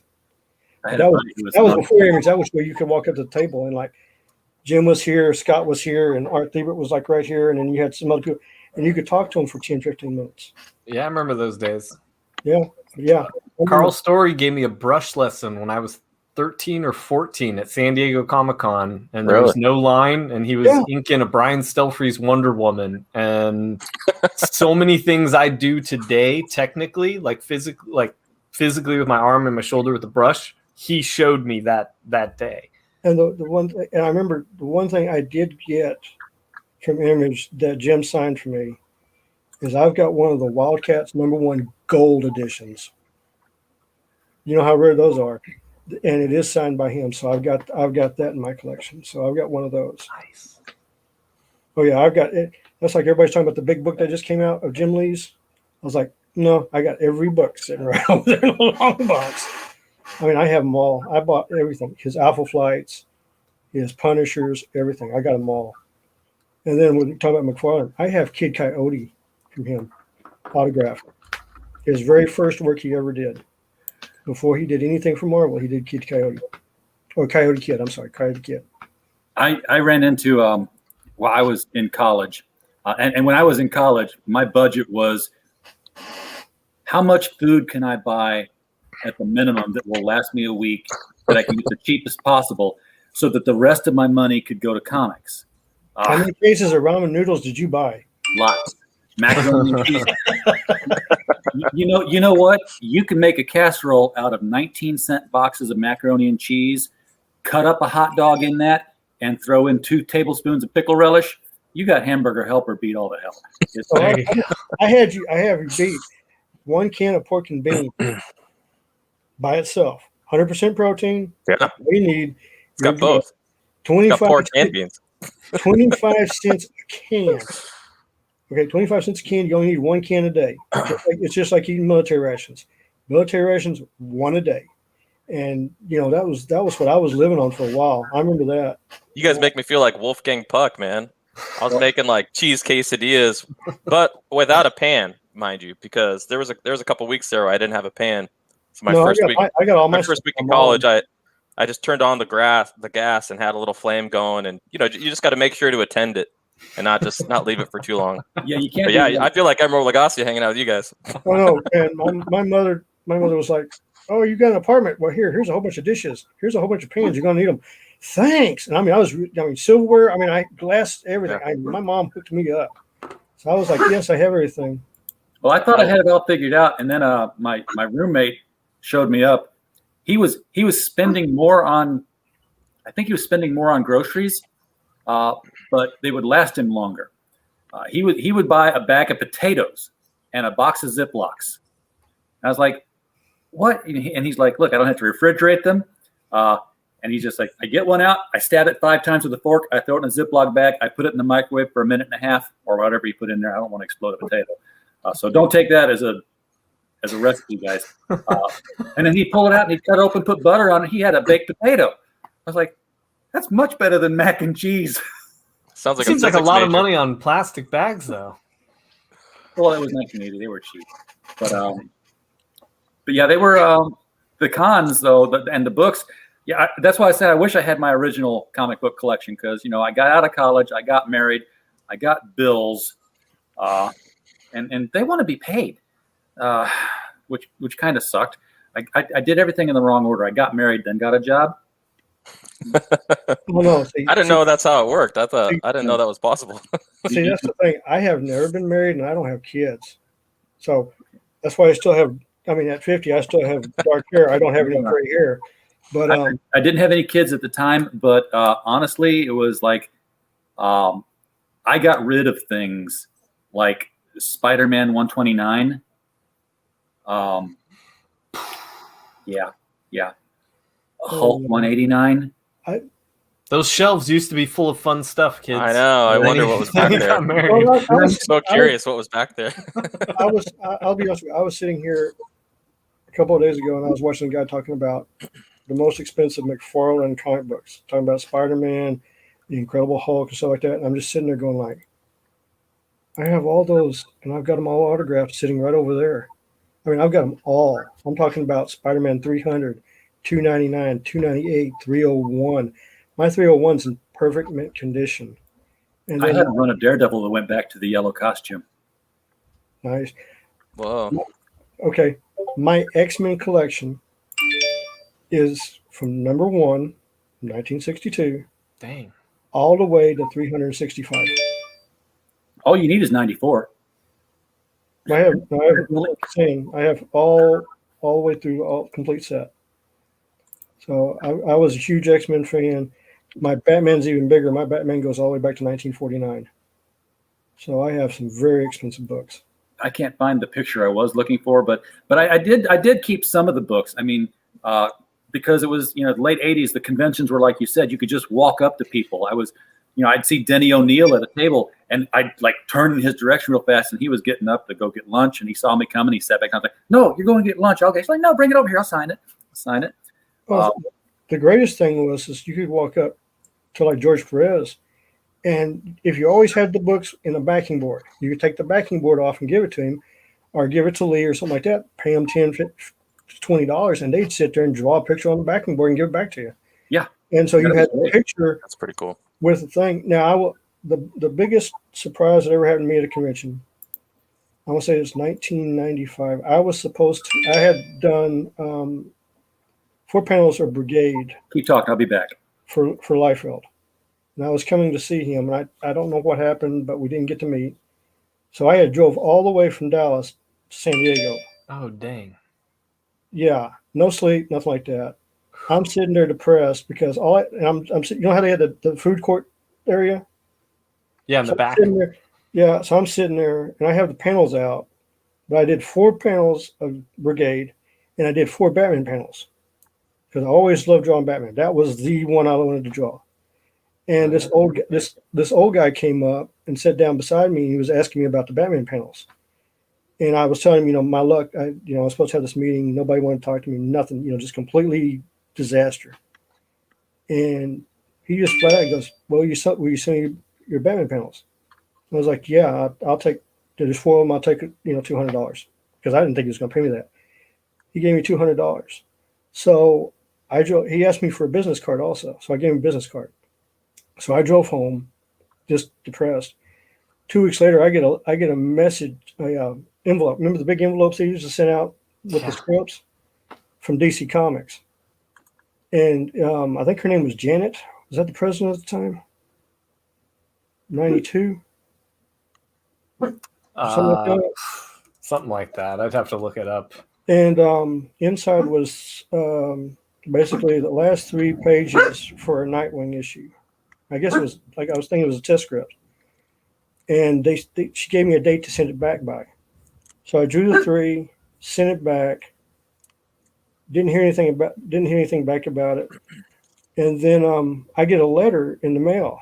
And hold on, I'm gonna go get it. I'll be right back. Because you're not gonna believe who sent this to me. The original artifact. Yeah, this is original. The suspense. There's some great stories here. Yeah, it's that was all the stuff was before my time. I mean, my convention experience. Well, I've been to some small ones, but I mean, go to a big one and you're just standing in line, shoulder to shoulder, bumping into people. But there's a couple good small ones. Actually, I don't know if you're still in the Southern California area, but there was, I want to say, not Rocket Con, but there was another one down in the Mission Valley area where it's kind of like an old school style, smaller con. There was a couple of good ones that I found. I recently just moved out of the area, and then the pandemic hit. I mean, everything's been kind of chaos. But let's see the letter. Let's see the letter, Jim Lee. It wasn't a letter. it was a check with this. That's it. Whoa. Okay. Is that Namor? No, that's Batman. Batman, who's he kicking? I don't know who that is, but look who sent it to me. I see Bob Kane's name. Wow. There's the letter right there. Very cool. Huh, That's a look at keeper. that. That's a keeper. And it was I a wonder check. who's at that address now. No, he's passed away. But he sent me another check for $250. Wow. So, That's very cool. but yeah. So I went Crazy. So I went up to the comic book shop looking for the Nightwing, the Nightwing stuff. And lo and behold, I don't remember what issue it was, but in the back of one of the Nightwings was 3 pages that looked exactly like mine, but I had sent pencils in and it was inked. So I'm guessing as a shadow thing, they used the 3 pages because I got paid.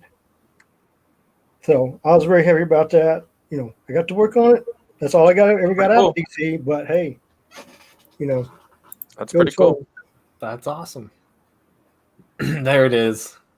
1985. Wow. This is George Perez inspired Jericho chops at 17 years old. George Perez is awesome. I love that guy. But they'll come back. His Jericho character looked so cool that I could pull that look off. But yeah, this was my high school yearbook, and you can because they knew I was the comic book collector, so you can see the walls there, the Baxter runs of the Teen Titans. Mm-hmm. Oh yeah, you got the annual Titans sitting there too. I see. Oh yeah, that's over here. Both of them. Vigilante was my. Oh, the one down below your arm. That was. What are you adjusting on your shelf? Or are you pulling a lever and like your comic book wall flips around and it's got pictures and collectible plates? It looks like it's not. I had to do something up there. I think that's actually like a bottle of Whiteout or something. There's my radiometer, which only geeks would have those kind of things. Oh yes, Secret Wars with the black costume. Yep, that's right. I remember that one. I had their whole run of Secret Wars, the Barry Windsor Smith X-Men and Machine Mans. Machine Mans are great. Yeah.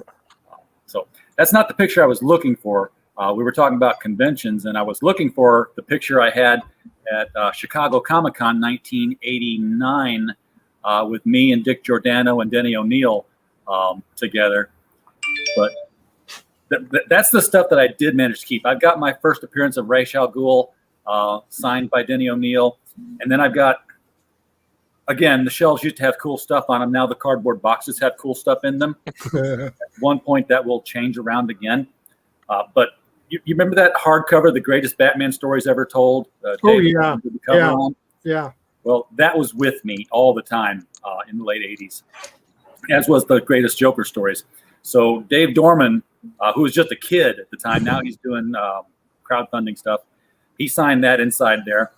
And then on top of that, I had Dick Giordano, Jim Aparo, Sheldon Maldoff, Dick Sprang, Bob Rozakis, for some reason. Well, he was the editor on it. And others. I'd have to have it actually in front of me and open. All of them signed the inside of this book in different places. So it's sadly becoming more like a funeral book than an autograph book because I'm losing the people who signed the things. They're still pretty cool. Very cool. But I can't find that picture. I don't know where it's at. It's on one of my other hard drives, I guess. I'll find it someday. You tease. I know. I'll plug in my external hard drive. I know it's on there. No, I will not share that. Well, thanks so much, RJ, for having me on. I just want to come on and meet you guys.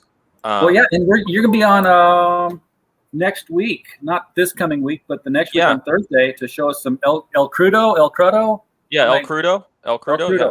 Do you mind if I before I bail? Do you mind if I tell you a little bit about it? Just because I don't know if share, screen share, whatever you want, man. No, it's cool. I appreciate it. Just because I haven't met you guys before, so this is a pleasure. Thanks so much for the opportunity to come on. But yeah, El Crudo is it's our comic book. It's based on an orangutan who's raised by the United States military. He is dropped into the Vietnam War and he gets stuck behind enemy lines. So it's all about it's based off of this internal monologue of this crazy orangutan who just cruises around Vietnam, does crazy stuff. We have 4 issues published. We just crowdfunded our last one, and I just did a small print run for to satisfy the crowd run, and I'm running out of books. So I just launched a new Indiegogo campaign to do another print run.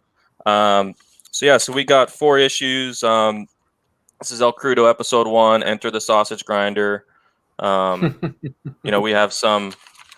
It's a pretty fun story. It's definitely wild. I mean, the best part about it is you got you got an orangutan, you got Vietnam, and both of those things allow so much craziness that you can get away with just about anything. So this is our book, El Crudo episode 2.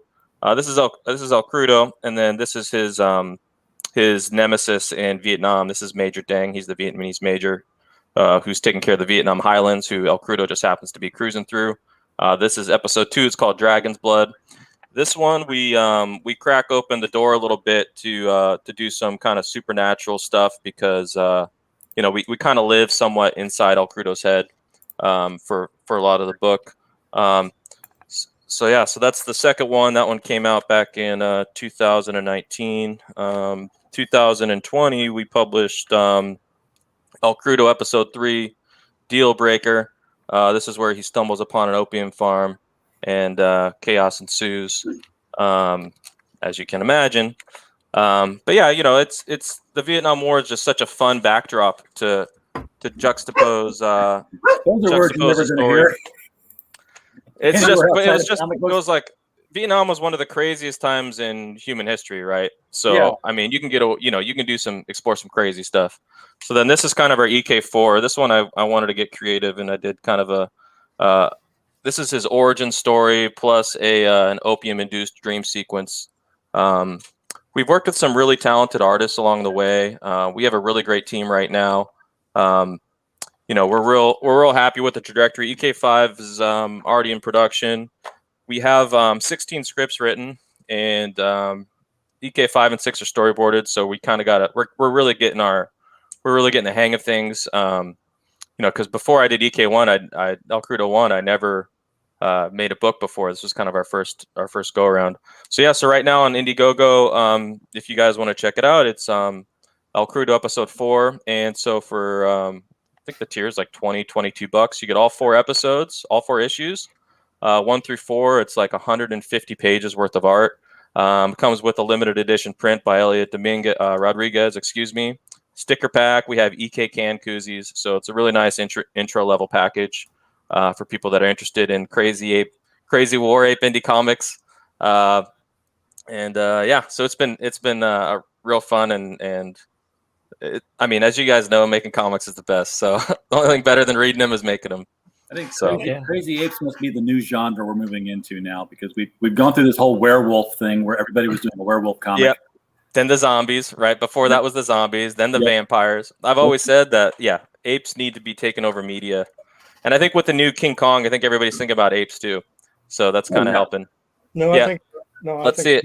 Flat out, I think about Godzilla. I got our gods and gears. We got our gorillas. Could you tell me about your gorilla character and how you approached apes in comics? Actually, our thing is they're 3 dudes that were they're turned into gorillas. It's something that has to do with potions and magic in the book and stuff like that. Cool. Sort of the Circe thing. Well, if you want to do an art share, I'll send you mine. You send me yours. We'll call it even. All right. shoot me a DM, and I'd be happy to send you some copies. And it'd be cool to see what you're doing. I've seen your name around. I'm familiar with your name. I can't quite pinpoint the work, but I don't read as many comics as I would like to. So I'm around a lot, and I was an inker for like 20 years, so I did a ton of stuff. Cool. But now I'm just focusing on my creator-owned. Last 4 years, been just doing my creator-owned stuff and focusing on that. But yeah, it was great meeting you, and small world too. We'll have to catch up on South Orange County comic collecting and stuff. Yeah, Yeah, it is definitely a small world. I don't hear too many people drop El Toro. No, that's and I was expecting James to be the one, like, No. yeah, No, I'm Texas, which surprised me that Art's down now in San Antonio. yeah, he was right here. He was a few miles from me. So he's down there, and like I said, Kerry Gamble's right over here in Fort Worth. I mean, he's 12 miles from me. And, usually when somebody mentions El Toro, it's because their grandma's at Leisure World. And that's why they're like, "Oh yeah, is it by Leisure World? Yeah, my grandma's at Leisure World." It's like, "Oh yeah, and that's right by there." That's come up a couple times, but I remember, Kerry Gamble. He did all those covers for Superman. He did the cover for the wedding special. Yes, he did. And man, he's one of the nicest. If you ever get to meet him, one of the nicest guys ever. He's such a nice guy. I wish we could get back to conventions where it was just you got to sit down and talk to the artist again and get away from this whole superstar $15 a ticket to get in line and carry 2 items. yeah, I'm going to show these pictures here. I know I've teased this one. Cosplay was not a huge thing in the late 80s at conventions. But because the Batman movie was out and because Spencer's was selling the Jack Nicholson Joker hat, I went ahead and made the rest of the outfit and wore it to the convention. But the only other people who were really wearing costumes were people who were at booths. So I don't even know who these 2 characters were at their booth. The only one that I remember, really seeing at conventions was the Vampirilla model. Yeah, Julie Strain. Yeah, she was always there. Nice lady, just wonderful lady. But I remember getting pictures with her and her signing books and everything like that. And they were the booth babes. Yeah. And what was interesting was you see this chair. This was in this was at the Chicago O'Hare, Chicago Hilton O'Hare, and this was the foyer before you got into the actual convention floor. I was like, oh, I love that chair. My friend was with me. I was like, you got to get my picture taken in this chair. So I sat down and I do the whole, Joker in Batman #1 pose where he's sitting in this high back chair and I'm getting the picture and he takes it. I don't get up because parents are coming up to me with children asking the picture's taken. Yeah. I'm like, okay, but I'm not with the convention. They were like asking me how much for pictures. $5. If I'd have been smart. You should have done it. You should have said $5. If I'd have been smart, but I wasn't. I just said, no, come on. Because it's always been for the love of comics with me. It's just what I do. Geez. Yeah, you made some kids' days. They're showing their pictures when they met Joker, and yeah, it goes. I got to fight with Spider-Man. That's great. And then I love the Ditko eyes on that Spider-Man. Yeah, that's they're the slanted ones. Yeah. I don't know who they got at the Marvel booth to do that. And then you just walked up and you stood behind the table with them and they take pictures with but I was at this convention and this is the story that sticks with me the most. I was in line to get signatures from Peter David because everybody was at these conventions, all these writers, and I had a good stack of Hulks, recent Hulks. 4 or 5 guys ahead of me. I don't know. He was ahead of me in line. Young gentleman with his older father. The young gentleman obviously had severe mental disabilities. I don't know whether it was Down syndrome or what it was, but it was obvious. It was physically obvious to see. Seriously had like a little red wagon with a tower of Hulk on it. Almost everything Peter David had ever written. And we're, people in the back are like, oh God. And I knew what was going to happen. I knew that he was going to say, I can't sign all of those, but I'll sign, these because I've got to get all these other people. Peter David signed the first 5 books in that guy's stack and then called the next guy up to sign. And then signed the next 5 books in that guy's stack and called the next guy up to sign. And continued back and forth until he signed every damn book in that guy's collection. Yeah. Made that guy his whole year, I bet. Yeah, it did. That was like Jim.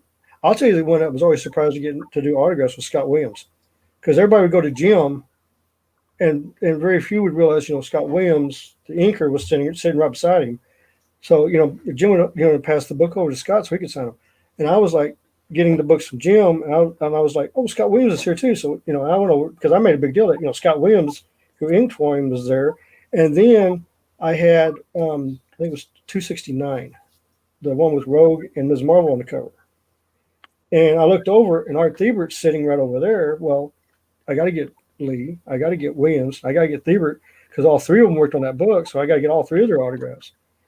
So I'm going down to, and everybody's asking me, I was like, well, yeah, all three of these guys worked on this book. Oh, really? So then everybody starts coming behind me in line because, hey, it's just, I was a big X-Men fan at the time. I was a big Batman fan at the time. Follow this guy.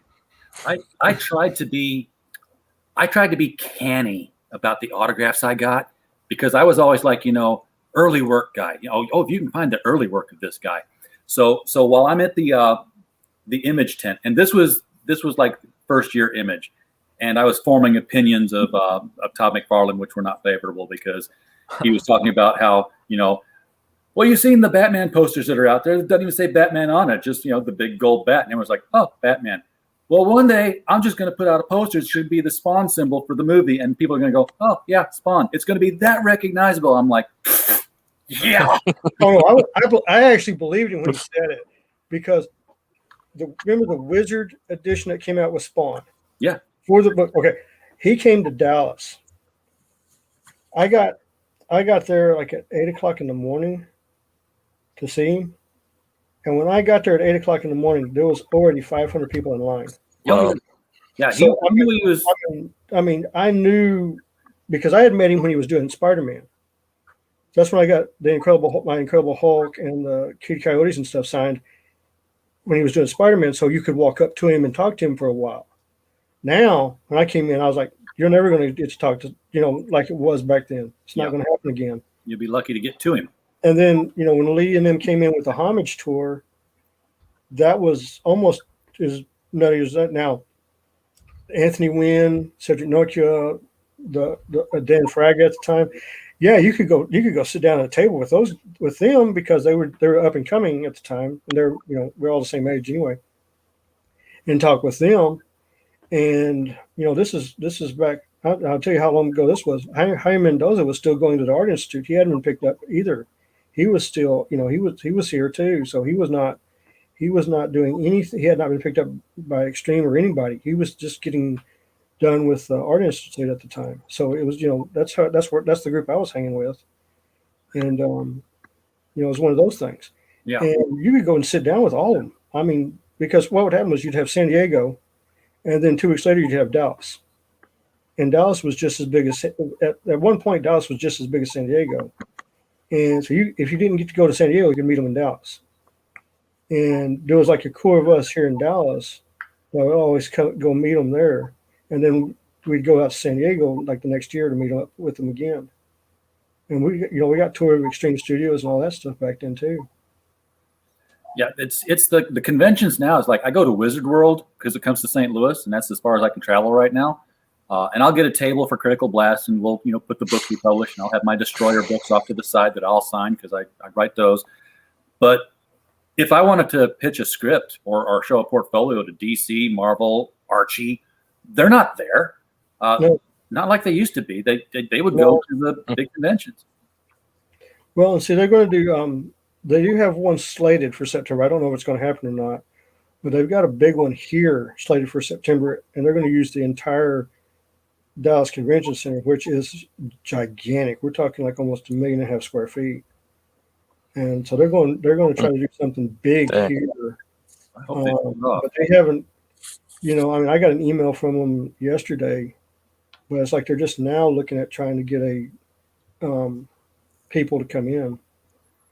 Guest tables and stuff. They haven't really announced anything, so it may not take place. They may push it back. Well, hopefully things will get back to normal. I mean, I've never had a table at a con, but I mean, I kind of set this thing up to where I could right about now. And so, I finally got the 4 books. I'm finally ready. I used to live in Eugene, Oregon for about 1.5 years, and they have this downtown activity zone permit where you can just set up a table as long as you're within these couple square blocks anywhere on the curb, and you can hawk whatever you want. They try to encourage local artists and stuff. So I was down there, every chance I had, and there's nothing better than getting in front of somebody and saying, hey, do you like comics? Hey, you like movies? Hey, you like orangutans? Hey, you like, whatever. Talk to them, try to relate to them on an individual level and share your work with them. And somebody gets it and like, oh yeah, that sounds cool. And then they buy it. And then I'll see them there the next weekend and they'll be like, hey, I read your book. It's really cool. Like being able to interact with people and to like, that like comics and that like, and then your own work too. I mean, it was really special. And I was so excited this year to like try to get out there and maybe do a small con or get a table somewhere and really meet people that are into comics. And unfortunately, this thing hit, but I do hope one day things will get back to normal, and maybe it'd have to be with El Crudo 5 or El Crudo 6, but I've got I haven't even opened the box of all these, the last Destroyer novel that I wrote. I was like, I was going to go to, local sci-fi convention. Not happening. No point in even opening the box. Just set it off to the side. Get ready. Well, I do have to run, but I look forward to talking to you next week. Thanks so much. It was a pleasure meeting all of you. See you then, Manny. Take care. All right, take care. Have a good night. Nice meeting you, bud. Nice to meet you. Bye-bye. So I was talking about the Todd McFarlane talk, and everybody gets in line after the whole Image gives their spiel to get books signed. And I remember people were getting the green foil Hulk signed by help me out here. He doesn't have a last name. He has 2 first names. Who was drawing Hulk with Peter David and wasn't Gary Frank. It was before Gary Frank. 2 first names. I can still see that. Wait, on which side of McFarlane are we talking? Are we talking before or after? After McFarlane. This is the green foil cover of the Hulk with it was one of the 100th issues, and it was when he became Smart Hulk. It was Jeff Purvis, the Smart Dale Keown. Dale Keown. Dale Keown, that's right. Dale Keown took over. Yeah. Yeah. So they, people getting that signed by Dale Keown. They of course was like hundreds of people with Spawn #1 getting them signed by Todd McFarlane. I'm like, nope. I'm much smarter than you. I had, maybe I still have it. I had Todd McFarlane sign Infinity Inc. Nice. Which he had done the inks on. And I'm like, I felt like I had really pulled one off there. I was like, boy, I went for a deep dive. I don't think you could get that out of a quarter bin now. No. I'll tell you the 2 that I got signed that I found out now are worth like a lot of money. Was his 2 detective comics that he did the covers for. Yeah. I got him to sign both of those. He was Batman Year 2? Huh? Was that Batman Year 2? Yeah. He signed both of them. He was shocked that I had them. And then the next year, I had Coyote Kid, which really threw him for a loop because that's his very first comic book he ever did. And yeah, so I got that. And then I got lucky and I met Al Simmons. Oh. And Al Simmons is a great guy. If you haven't met him, he's a really nice guy. Yes, he is. And he signed a bunch of stuff for me, and he hired me to do a pinup for Spawn. So I did a pinup and I drew Lotus. Remember the Lotus character that Todd made on video? Yeah. I drew a pinup with Spawn fighting Lotus, and I sent it to him, and he sent me a check. I don't know what happened to it.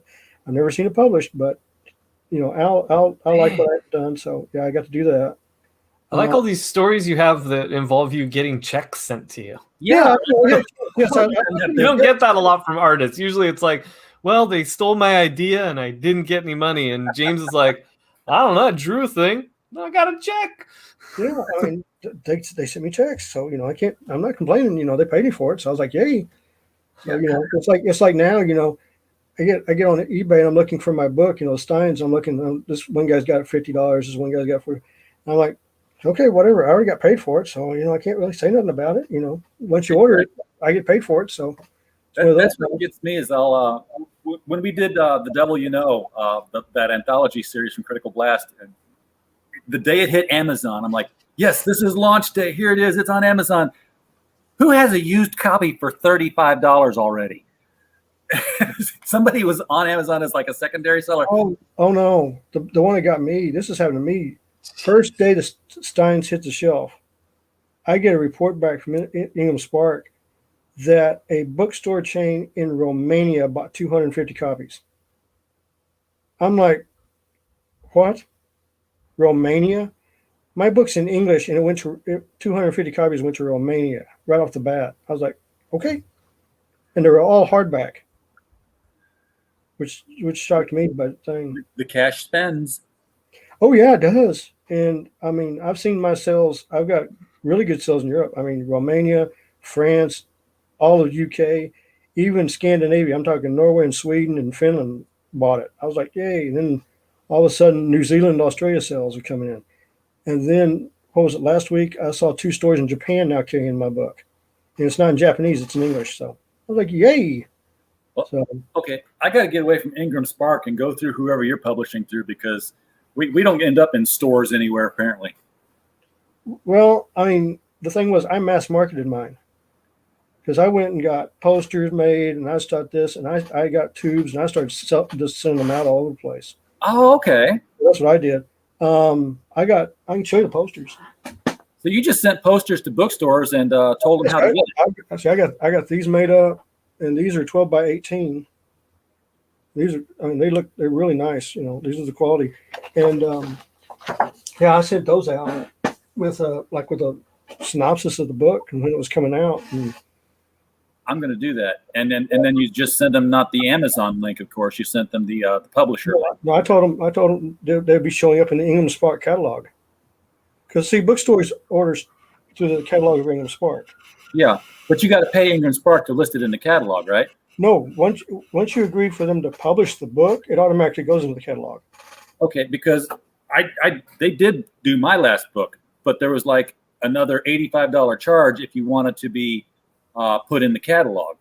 Well, see, on mine, I did all formatting with Ingham Spark, so they did all my stuff for me, so it was already going in. I had to deal with Ingham Spark, so mine went into the catalog and just took off. And then, like I said, I sent out the posters. I got posters there. I can get them for little or nothing. So, yeah. All right, that's what I'm going to do. When Bulletproof 2, I almost revealed the subtitle. Sorry, Stephen. And what I would do, like when I'm getting ready to do the comic book or launch it, ready for publication, printing, I'm going to send out posters and flyers to all the comic book shops I can find as a mailer. That way, you're going to get an advertisement with poster and synopsis of the book coming to you to see what's going and how to order it, to show that 1, I'm professional, 2, the books are printed, and 3, we're going to ship it. All you have to do is place an order, and do like that. Plus, they'll have the promo poster without even ordering it. Cool. Okay, yeah, I'm doing that with Bulletproof 2. Then I'm going to order posters. I'm going to ship it to stores, and I will make sure that Ingram is listing it in the catalog. And what would the poster say? Say Bulletproof 2, and then the subtitle of the book, which I'm not. Well, what I would do on the poster that I would send out is, like, the working title right now is the Dark Goddess, and then I would put, of course, J.Lee for me, and then down at the bottom the date of its release.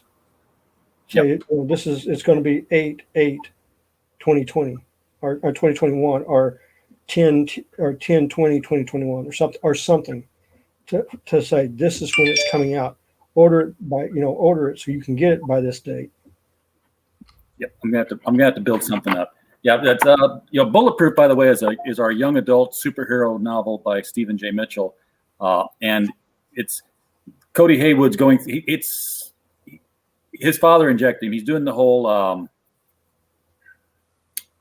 Who was the guy before Superman? Hugo Danning. I just can't remember. Not Gladiator. What, before Superman? Yeah. The character's name was Hugo Danning, but I think it was Gladiator. I don't know. Well, the Gladiator the only Gladiator I know of is the one that's in Marvel. No, not a superhero character. Okay, let me just. Yeah. Okay. It was Gladiator. It was a book by. I'm gonna pull the image up here. This is history lesson here, folks. Now I know that Zorro was actually the first, and then also Popeye was before Superman, I believe, as well. So those are the two first, or the first two that I know of. Or am I wrong? No, it's oh, for crying out loud, StreamYard, stop it. Sometimes I share a screen and it gets all jumpy on me. Okay, this is Gladiator. Okay. Okay. This came out before. Is that Gold Key? Is that Golden Key? No, that's Planet Monk books. Okay. It's not a comic book. Oh, it's a book. It's so a book. So it's like the Zorro and Tarzan books. Yeah. Before Superman, there was John Carter in 1912, Princess of Mars, and then there was Gladiator, and then there was Doc Savage, and all three of them were very strongly elements of what became Superman, and Superman's the better known one. Philip Wiley's story was the baby was injected with a chemical by his mad scientist father, and just became invulnerable. Nothing short of a bursting shell could pierce his invulnerable skin. And he could lift tanks. He was literally Superman without the flight. And the story was, the precursor to the Hulk, but staying smart. Yeah, stayed smart, but was felt separate from humanity because he couldn't be hurt. He was different from them all. He felt very alienated. But anyway, Bulletproof is that kind of a story. Cody Haywood was injected as a child with a secret formula his father was working on before his father had to run for his life and hide. He hid the formula in his son, basically. And on Cody's 16th birthday, he wakes up and finds out that he's bulletproof. And since he lives in a world full of superheroes, he decides he's going to become a superhero. He's not super strong. He's not light. He just can't be hurt. Unfortunately, Cody suffers from attention deficit disorder. He's got the attention span of a ferret on pixie sticks.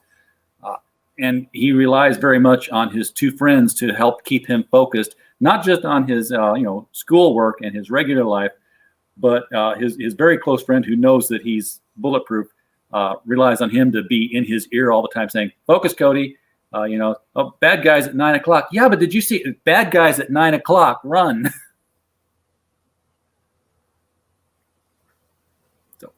So that's Bulletproof.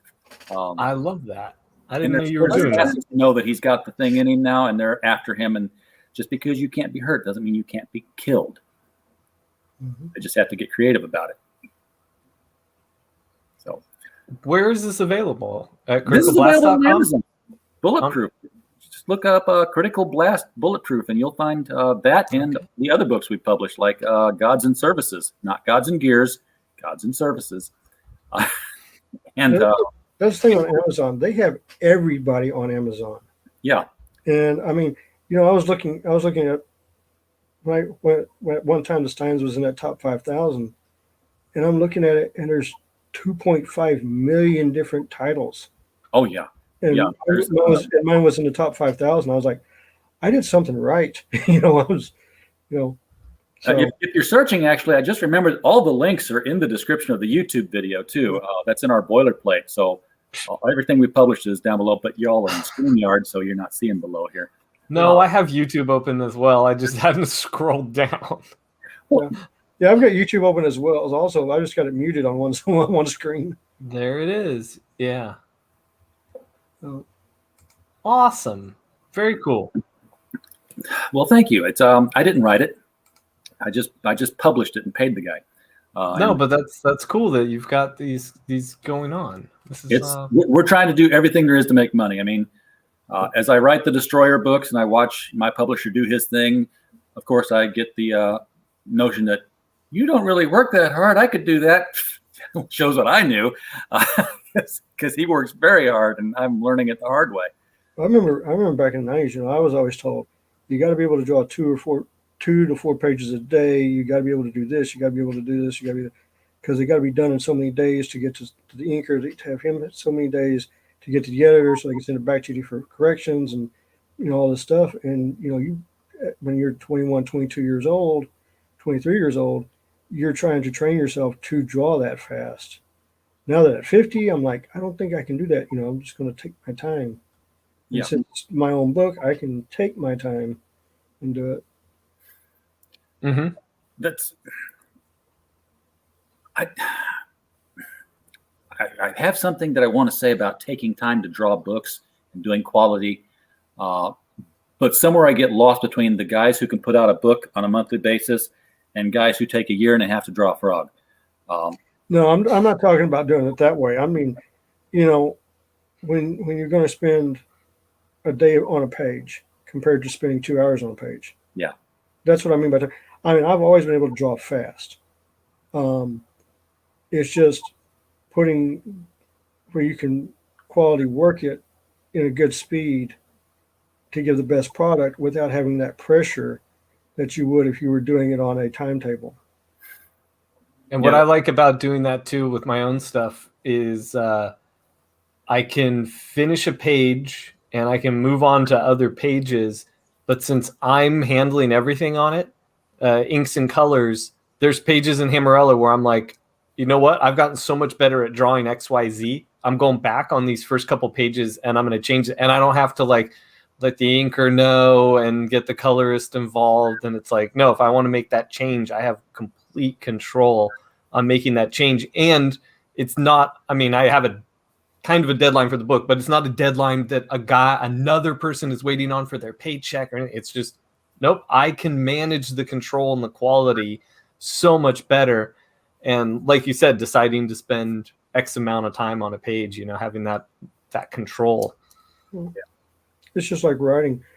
I was thinking about, because I watched videos from people back in the 80s and 90s about writing comic books. Because you had to buy the VHS tapes, just the big VHS tapes. You had to sit there. You had to sit there remote control and back it up and then feed it forward. And I watched those. And the difference between a comic book and a novel is there's so much difference between the two. And I know how long it took me to write my first book, write the first Steins. And I know that took me 11 drafts to get to where it's at now. But I also know that when you put it down on paper for a comic book, it's not as detailed and not as complex as the novel. So instead of spending 6.5 weeks writing the novel, for me for a script, I could probably have it done. Like I said, I've already got a plot idea all the way through.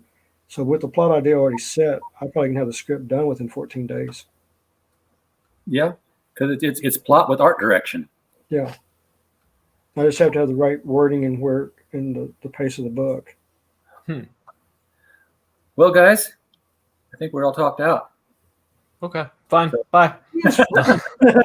I did. Is there another topic to move on? Because I got nowhere to be, but no, I got to get going anyways. I was supposed to start dinner a while ago. I'm just having fun hanging out, so yeah. So I'm actually needed.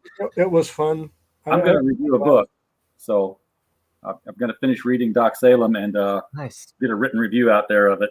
So I don't think I have to give the written review of Starfire's hair adventure in Forged. I think that's enough said on the stream about that one here. I earned my tax write-off for that receipt on that book by talking as much as I did on the stream for it. So, and with that said, it was a lot of fun talking about the old days too.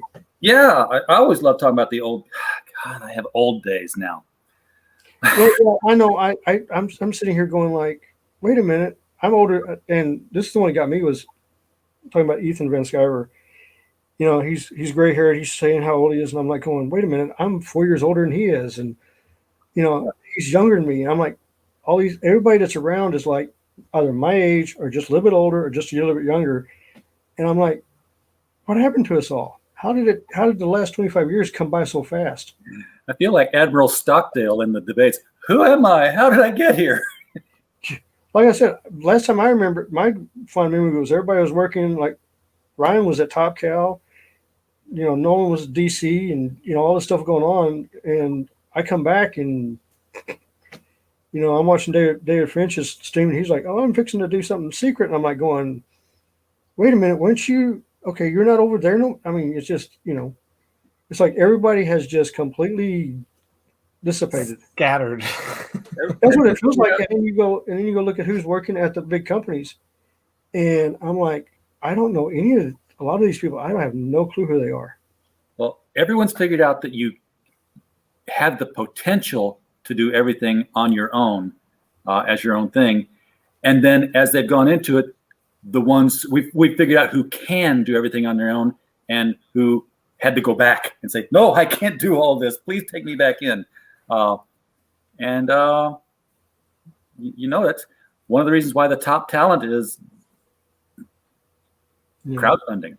And well, like I said, I'm sitting here watching, Adam Smith, Art Thibert, Graham Nolan. I'm like, wait a minute, they're doing solo projects. Everybody's doing solo projects. Like Ryan's doing solo project. You're doing, Ethan's doing a solo project. Fraga, I never thought in my wildest days, and I'll say this from back then, I never thought Fraga would ever walk away from Liefeld. I never thought that, back then. To me, they were glued to the hip. And I never thought that. Well, Liefeld is pretty much doing his own thing now anyway, isn't he? I guess. I don't know what he's doing. The biggest shock that I remember was when he got tossed from Image.